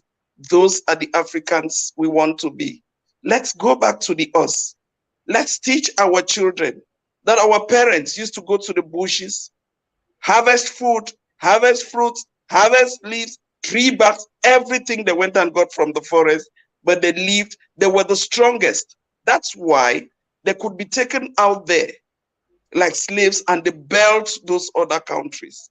We still have that energy in us. Let's go back to our roots and tap from there. We'll realize that from our roots, we will be, the future of the world. Let's leave the West and the rest of the world with their sophisticated weapons. Let's come back to the natural things. Our fathers, our grandfathers used to sharpen tree branches and use in hunting. They did not need any sophisticated thing, but they could hunt animals with sharpened sticks. Why can't we go back to that? Using our intellect, coming out with what we think Africa will need most. I have seen in Cameroon today, and I think I was in Congo just in December, traditional medicine has been put back on the table. You go to all the corners of the cities, they're exhibiting this because our parents, they fed themselves from those natural resources. They drank from those, from what they extracted from these roots and tree barks. We can do that and we'll be as strong as our ancestors who were taken out there, and our brothers and sisters who survived them should not regret. Our pride is that our ancestors constructed those countries. So they've left them with that savvy. That know-how is in them. Why not bring it back? Plow that back to the continent so that we build the Africa we want. Wow. Whew. Yes, Queen Mother. We are awake. You fired us right here. Oh, I want to go back. I want to go back to this point that you're touching, because that's exactly, you've touched what we say, you've touched our Nintong right there. Back to the way our parents lived, through the natural, the essence of nature, as humans that we were, even learning to fire, all the inventions that we see people saying they learned, they all stole it and put their copyright on it anyway. So, growing up, if you look at even the economy of the continent, who would say is the power engine? If you go to marketplaces of women, everything, women. The power engine of the continent is the woman. Yes, she is the backbone of the continent's economy. Like when you heard me complain of these fabrics that they print and give to civil servants, I am for the fact that if that even has to happen, this fabric should be taken back into the traditional, into our villages, take it into the hinterlands, to those mothers who toil day and night to see that we have food on our table. go and recognize these hard-working women with these fabrics, rather than do that and leave them in towns. So we can go back, tap from our roots, and get the energy we need, the resources we need. It is very possible. I tell you that whether COVID-19 came from where, it has been a big eye-opener. If you go into your kitchens, all of you, your kitchens, you've gone back to the roots. You look for lemongrass, you have ginger, you have things that you consume, that you heard we are drinking, because at a given time they said Africa will be falling like ants. But till today, my brothers and sisters, we've proven that the African continent is endowed. We have what it takes to live a natural life. Let's go back to the basics. Let's go back to the essence. Africa is the cradle of humanity, and we can only tap from that cradle for humanity to be complete. Wow. Yes. We cannot say it any more better that this decade, despite the challenges and the pandemic, has a very important consequence in uniting us. As a matter of fact, even the Pan-African Union is because of the pandemic that we were shut down, that we said, let's just connect and see who is doing what, give information. That's where we are today. So not everything is bad. Yes, we do or sympathize with those lives are gone every day in shooting, in everything. So do you think it's a purpose at this time to unite? Our purpose to unite is, I like to say, give me back my old-time religion. Africa is the old-time religion. The world originated from Africa. They take so much from us and make life better for themselves. I always align the crisis we are living like somebody somewhere is pulling the strings, pushing us to antagonize each other so that we don't think of our development. They push us to hate each other so that we don't think of reclaiming what belongs to us. And for that reason, no country, it's a win-win thing. They don't go into any country for nothing. I don't think Ukraine, or what is happening in Ukraine now, people are wasting so much money there for nothing. They have gains. They've had too many gains in Africa. Libya was destroyed. Parts of Africa have been destroyed. We will not want that to happen again. It has to be that level where, until we say come in, nobody should come into Africa. We have African solutions we can propose to African problems. And I keep repeating this, I'm inviting all of us, the Pan-African Federalist movement. We don't want to break away the whole thing and want to merge. It's a federalist movement, but once we start sitting on the same table and I say, look, what I'm feeling in this Central Africa sub-region, you should feel the same in the East, you should, and these are the solutions we should bring, or we should put on the table, we should propose for, to resolve our issues. Until we get there, we are lost. We are lost, but all hope is not gone. The hope is in uniting. A united Africa is possible, and in unity, will come out tall. Will come out tall. Nature has spoiled us. Who has ever heard of earthquakes in Africa? All the typhoons or the typhoons and all whatnot. All the typhoons, they affect other parts of the world because God's blanket is still on Africa. Let's come back and tap from Mother Nature, my brothers and sisters. Our united Africa is possible, and a better Africa is very, very possible. Yes, it is.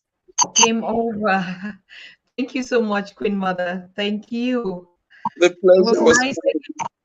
Yes, it was nice again to hear this power of a mother with so much experience, so much enthusiasm, so much sacrifice, in every aspect. Like you say, the woman, we do everything. Everything we create and we nurture and give life what it is. So I'm so blessed. I'm so thankful. I'm so grateful. And we are sitting and wearing the same atogo. I didn't even know that we lost the Royal Highness. These are togos we've just won. It's a reminder. God willed it that we appear. Once I peeped in and I saw you, I'm like, hey, we are wearing the same. What a coincidence. It is not. God, this is how he sends his messages. He wants us to return to our roots. Let's go back and identify ourselves with what our ancestors left for us, and we'll be a better place. I know we'll get there. Yes, we are. Thank you so much, Queen Mother. It's a blessing, really. When I also saw you, I was like, wait a minute. Is she wearing the traditional outfit of the village that I have? And I was like, just like that. Even the one that you have on your poster, I have it too. The same combination. Yeah. Mafo, what is going on? Yes, yeah. It is not a coincidence, Mama. It is not. We love you so much. We pray for you, and we are building this media platform, actually bringing all the voices that can unite us together. Now you just saw Queen Mother of Panama. We'll be going out. Invitation to you. You look for that possibility for us to meet there and connect. We say one woman, bring one woman. I think if you listen to this show with young executive women, these are the generations that we want to hand over the battle to them. And so we start recruiting those volunteers to start training them. So Queen Mother, you have your place already. Your ancestors have recognized you and they have on this part.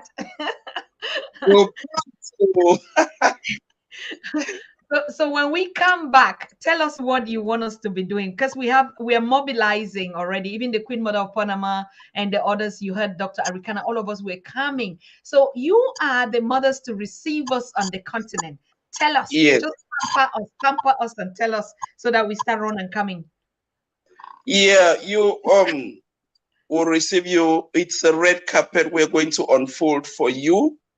And you should know, you of the diaspora, that we count so much on you to mobilize the resources we'll need to pull all this positive energy together.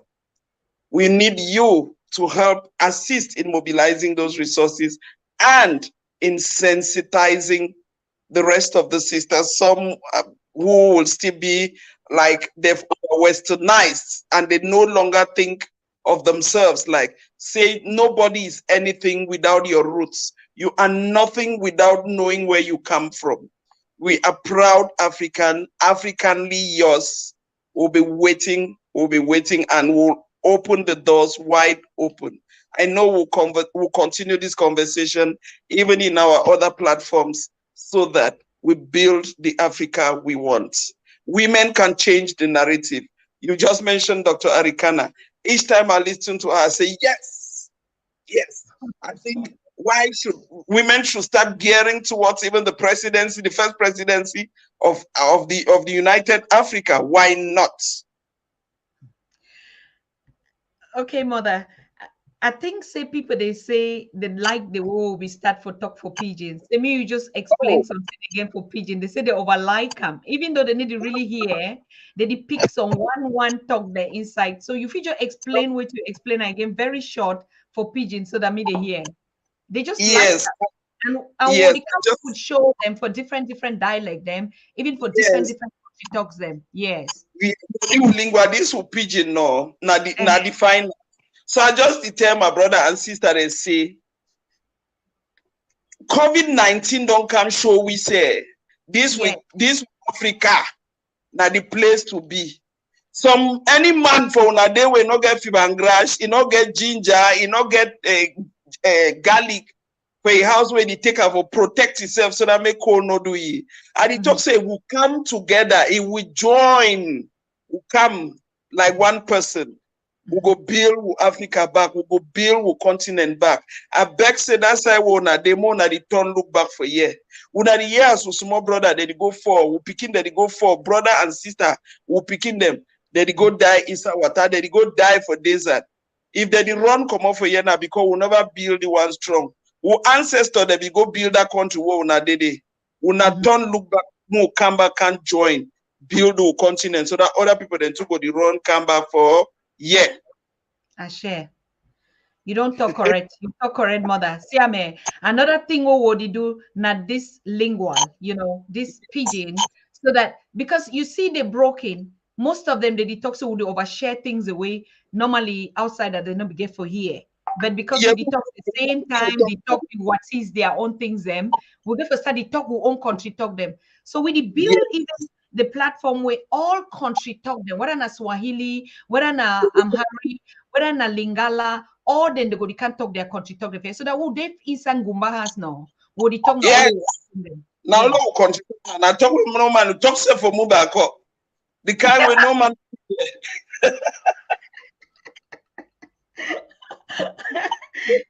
Yes, we'll talk for Mudako. Mudako, I know.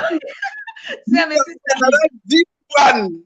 That deep one where won't cut only the collars put into two. No man go hear the one. Oh yeah. They go do research before they understand talk. Well, yes, no, we need for the talk. This, like as I talk, would they get all, even the young people they will want trainer like volunteers, they will can talk for different country talks them. Because we keep past this message of unity now. Even the old get them. Plenty people them and when I elder them for village, they need to understand where to really talk. So, but when would they preach now? They talk for country talk where they know, where they understand. I think say even the spirituality now, when we talk for country talk be different than for the use some kind of terms they will not even know which way it mean now. Borrow people that talk where they can borrow with them. First we say more learn them. Nangemba talk or Nabameta talk. I know. On Alamso.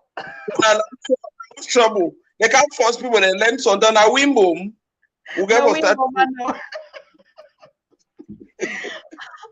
Yes. Well, Queen Mother, you see the way that he glad now. See the way that he jump. They are just loving it. Music said we must be proud of our language. Love it. Yes, of course. Brothers and sisters, what we just did here, I know a lot of people, Sanovia, all of you are saying, oh, I know it. That is Pidgin. That is it. Yes, we're going to be hosting programs in our different languages. Pan-African is here to stay. And the Queen Mother just said it. Why are we not talking our own dialect? Because there's some things that we can speak only between us. The spirituality aspect of it, when we speak in our dialect, is understood differently. Maybe so, ma. Now the thing that we be all Bantu will come up with some background. Maybe not the full we say we would be enemies. So because some man talk English, so when they talk French, now we country talk. I know. Not so. See, more. Just talk the way you come again. Look your calendar because I want to connect a program between you and Queen Mother for Panama. I will ask also Dr. Rekana if you get time. Live. So I will get back to you, right? Yes. Anyway, just give you one word and then we can yes. My one word not say. He would not say 100 tie bundle, no. Yes, so 2 hand, they will go tie strong bundle. That was strong bundle. Now we Africa will get for take them back. All that thing that they can't chip up a year, take and go. No man no give can take cut one tree or cut one grass again. Go time. We'll go take them for a year, walk come only for a year, transform them for a year, then send them for them. May they buy them from we. I share. Love you all. Must get united. We love you too, Mom. Salute all man for Bako. Yeah. Oh, yes, so. Chai. Bye. So, bye. Thank you, Ma. Thank you. Bye-bye. Yes. Thank you, thank you, thank you. I mean, like I can say, you see, that's the spirit, that's the feeling out here. And believe me, what we're putting on, even with the volunteers, is going to be exactly what you just experienced in this last minute. We've been talking about one language or user dialect. No, all our volunteers are going to be speaking the Pan-African and the unity. They're going to be preaching unity in all the dialects, all their dialect. So we're going to have all of them. They're already situated. When you heard about the 22 representatives, they're from different native countries, whether it's Zulu, whether it's Lingala, whether it's Pidgin, whether it's Amhari, whether it's Swahili, all Omora, all of those dialects. We're going to be spreading this unity with these languages, and they'll be coming up. So get ready, get ready. Like you heard her said, in a train, there are different wagons. Be on that train. In as much as you're even in the last wagon or in the first, the most important thing is that train is moving through one direction. And the direction is Africa, the Africa that we want. So make sure you find your space on that train. And we're going back home to motherland. All right. But first, we're meeting in Panama, we're meeting in the United States for One Africa conference, and the other conferences are coming up. So we go together. No one is leaving anyone behind. Maybe what we just leave, we leave. I don't know what, but we're going home. So I want to thank you, Habari to you.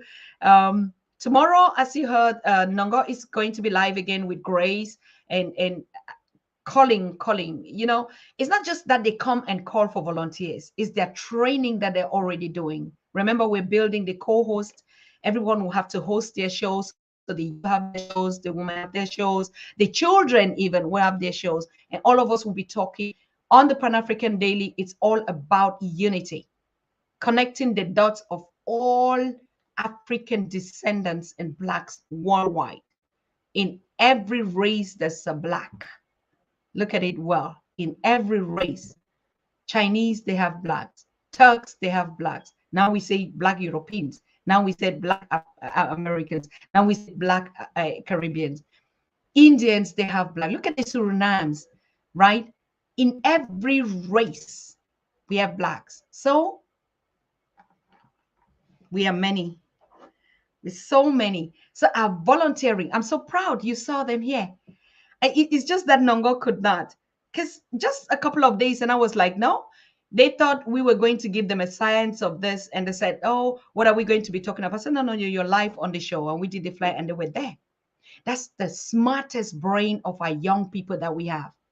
So it's not going to be any rocket science that all of them are coming and thinking that, no, we just put them every day here. Tell us what you know about African unity. How can you support to bring the unity?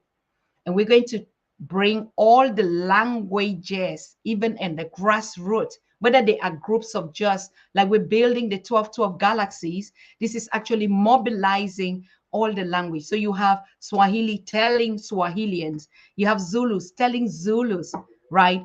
In all, then French also, and English, and all other things. So we're good to go. We're ready to go with all your support. You want to be one on board, join our senior executive women. All of them are here in the chat, or join the young executives, or be the interns, whatever you can do. It's about storytelling. Talk.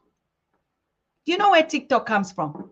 Talk. All what we just did here with my big sister is talk. The world knows it for storytelling. So let's use that talent.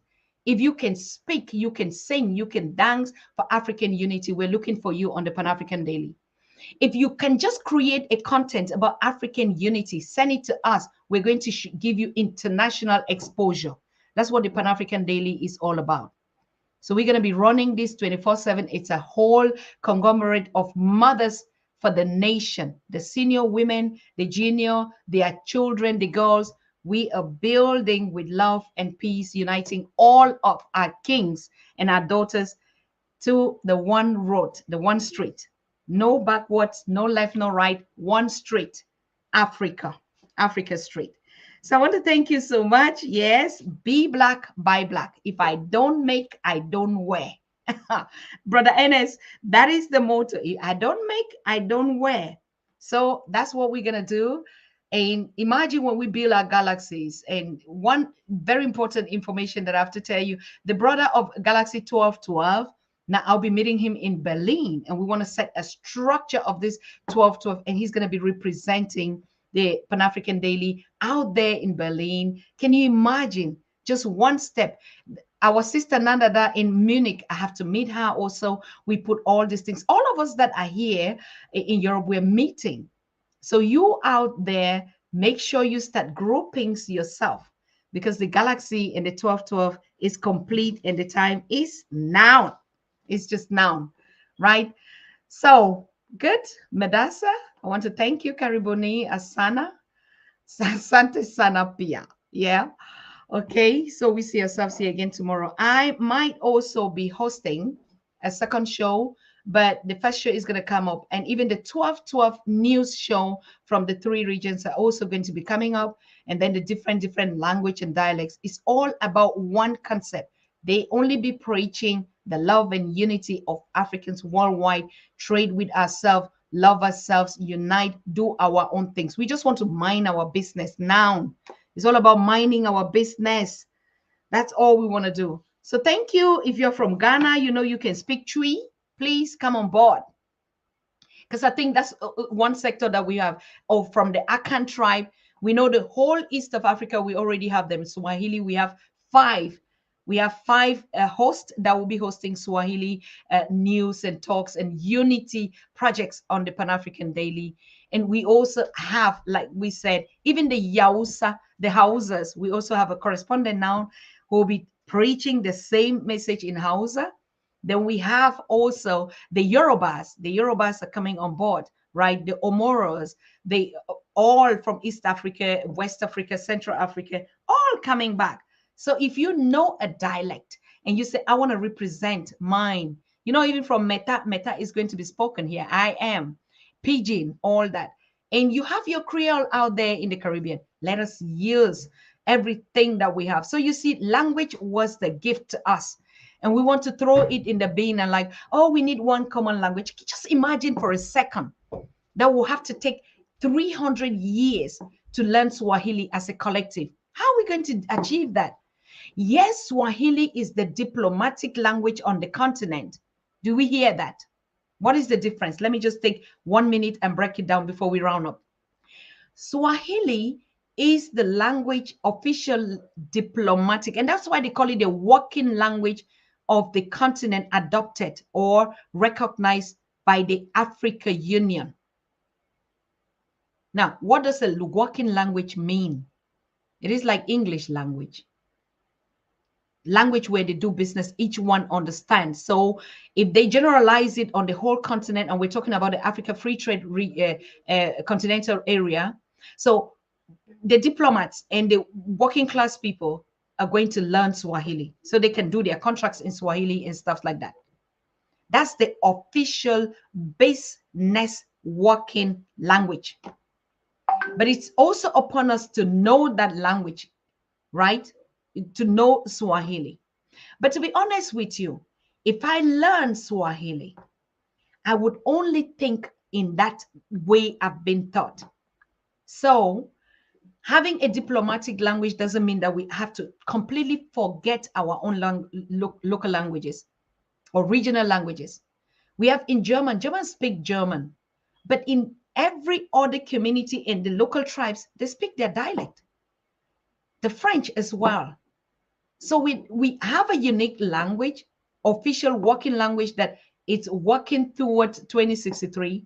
But now we'll be doing our news reporting, our breakings, talking and preaching the Pan-African gospel, like we said. Give me back my religion means the way I was before, my spirituality.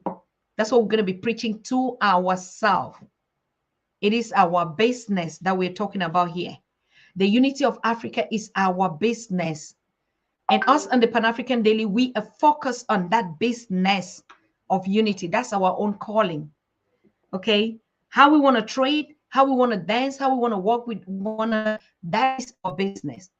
Business is not the why. Now we all know it. For two years I've been sitting here hosting all sorts of high-class professors to tell you about our past. Are we going to sit on it for 10 years? Are we going to sit talking the same thing? No. So now we are in the do process. It's like we didn't know and we look behind Sankofa and we learn now and we say, okay, yes, now we know. What are we doing about this information? So we move. So we have heard, we have sympathized, we have cried. Like the Queen Mother was saying, it's not just only about that. We'll continue to talk about that past. But what are we doing in the now? In the now is trading with one another. In the now is how do we build our own stuff and consume it. In the now is how do we create our fabrics and consume it.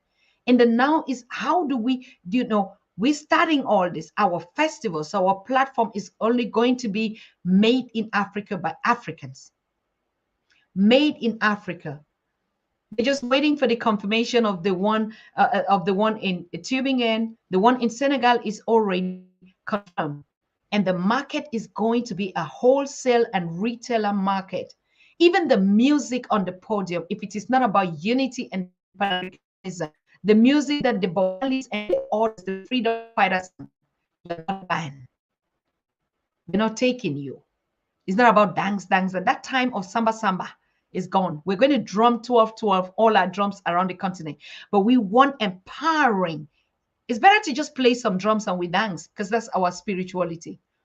But we're not going to be singing any kind of thing that's been entered and produced to shame us, to call us hoes or whatever. No way. That profane language will not enter into the United Kingdoms and Kingdoms of Great Africa. No way. That was our past. Consider it. This is the new. So if you're a content creator, an artist, a painter, anything that you need to do, and I already said it, anybody that wants to be the future billionaires of Africa, just do things that Africans will buy because that's the future. Manufacture things that we will buy. You will become rich because now we're uniting means we have a market. Diasporans are hungry to buy made in African stuff. We're also hungry to buy their creation, their skills, the things that they put out there. So build your brand focused on Africa and the unity of Africa. We're going to buy it. We're going to buy it. Don't bring us any crap here. No. And don't go and make it somewhere else. Make it in Africa. It doesn't matter how it looks. We're not the kind of people that want, oh, it has to be this. Who taught who quality? We're about nature and connectivity. Okay? So now we start looking for people to like, yes, do your thing. What do our volunteers need? Somebody was asking all the time. What do our volunteers need? Our volunteers, you just need to have a phone.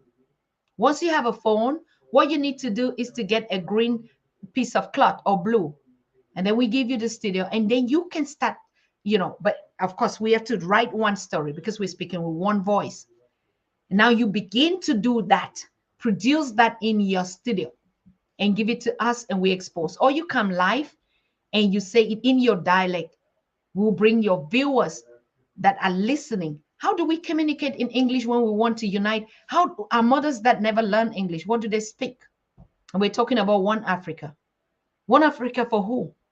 For scholars that will come and bring all the big grammars and our elders in the village, the marginalized that never went to school, as you hear in the conflict zones, children that don't go to school, they don't know English or French. What are they going to hear? We've been sitting here talking about the unity and our history. You know how many people here? So we're going into the production phase where all these things have to be chopped down and spoken in our own dialect from every corner in where we are. The unity of Africa is now, and the time is now. So I want to thank all of you. New things coming. Yes, Sherry Queen, you said new things coming. Yeah, the greater Queen and Kingdoms of Africa, the great. So even though we say the kings, you know, it's us, the mothers, that say the king. Somebody asked me, Dr. Susan, why is your intro and your introduction the United Kingdoms of Great Africa? Why not the United Kingdoms of Great Africa? So we don't need to say queendoms, because the queen mothers make the kings. Nothing is gonna change. Why should we be there? We don't have any business in as if, because that's the fighting language right there. Oh no, we are the kings and we are the no. We make us the queens because we're the queen mothers. Remember, all the kings have been made by their mothers, okay, and their ladies. So you want to be a very cute African man, king. Hey, it's the queen in the home.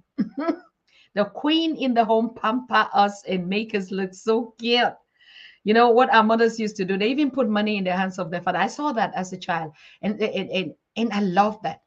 You know, we pay the bills, but my mom would have the money, but he would put it, you know, quietly in the hands of the father, and the father would pay the bill and show, that's my man. What is it that we don't know how to pamper our kings and put them the kings that we want out there when we want? What kind of touch we don't know? So let them not tell us anything. Give them back. Give them back their programming and their education. Sit in class and learn how to love. Since when? If you have a melanin in you, just like the Queen Mother was saying, you don't need anything. You don't need it. Even us that have forgotten, that have been traumatized. You see what we're doing is the sparkling, like King Karaja said, the sparkling as we're listening every day. It's remembering, it's awakening the bones of our ancestors, the continuity. And we're connecting like a puzzle. Now that puzzle is scattered. Now the puzzles are coming together. And remember, like a puzzle, some will not fit first. Some will come, oh, no. Then you change it and then you refine it again until the puzzle fits. So we have the puzzle, it's scattered, and the puzzles are coming together. Some still don't fit to give us the shape that we want. So we're still going to take it out, try it again until we are complete. But the puzzle is coming together right now, okay? So I love you so much. So much. You know that. That I'm an extension of you. And I'm here because I'm an extension of the past with a human experience. It is our time to shine above and beyond the stars that we are. Why do you think stars come out only in the night? And you say black is not beautiful and fine? Have you ever seen the stars and the galaxies come up in the daylight when places are white? No, they come out only in the night, because that's the creation of the divinity, of the supernatural. And that is who you are. So you begin to get your acts together, okay? Have you drank water today? Have you drank water today? I keep telling you every day, drink water. Please drink a lot of water. Drink a lot of water. And I have one last request. There is a sister in need of a prayer, and there is a Queen Mother in need of a prayer. I'm not saying any names. Tonight, when you're drinking your water, just say a prayer. Just say a sister and a mother, okay? That all is well with them. We need to send that vibration to them. A sister and a mother is in the need of our prayers. It's in the need of our libation. It's in the need of our connecting to heal that sister and the mother. Just say a mother and a sister. Okay? So I thank you so much. We are here to heal and to strengthen one another. One another, right? Good. I think we have 30 minutes, but I sat in for Nhongo, so don't hold me accountable for the rest of the 30 minutes. And the Queen Mother also had a program, to go on, and we didn't want to keep her here for long. When they come like that, we don't really keep them for long, because they just come like the spotlight, the stars, the celebrity, the galaxy, show their face and just tell us what it is. And then we pick it, chew it, cook it, serve it, right? Yes, we speak healing. We speak healing. Drink water, oh, drink water. Drink water. But normanip means drink water in Meta. Okay? But normanip. So, abarabot to all of you, and we see ourselves again tomorrow. To me, tata. I'm calling the technical to come close the show.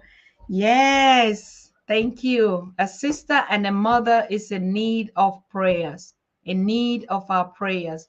Do it 3 times. Anytime you want, just remember them and drink water on them. Okay? So thank you. We see ourselves tomorrow. Abarabot. We see ourselves tomorrow, same time. Bye. Good night. Plenty love. You are watching the Pan-African Daily TV with Dr. Susan Tata. The Africa we want. Unity, consciousness, our culture, our spirituality, our history. One Africa for Africans worldwide. Motherlands calling its diaspora home. Join my voice. Join my team.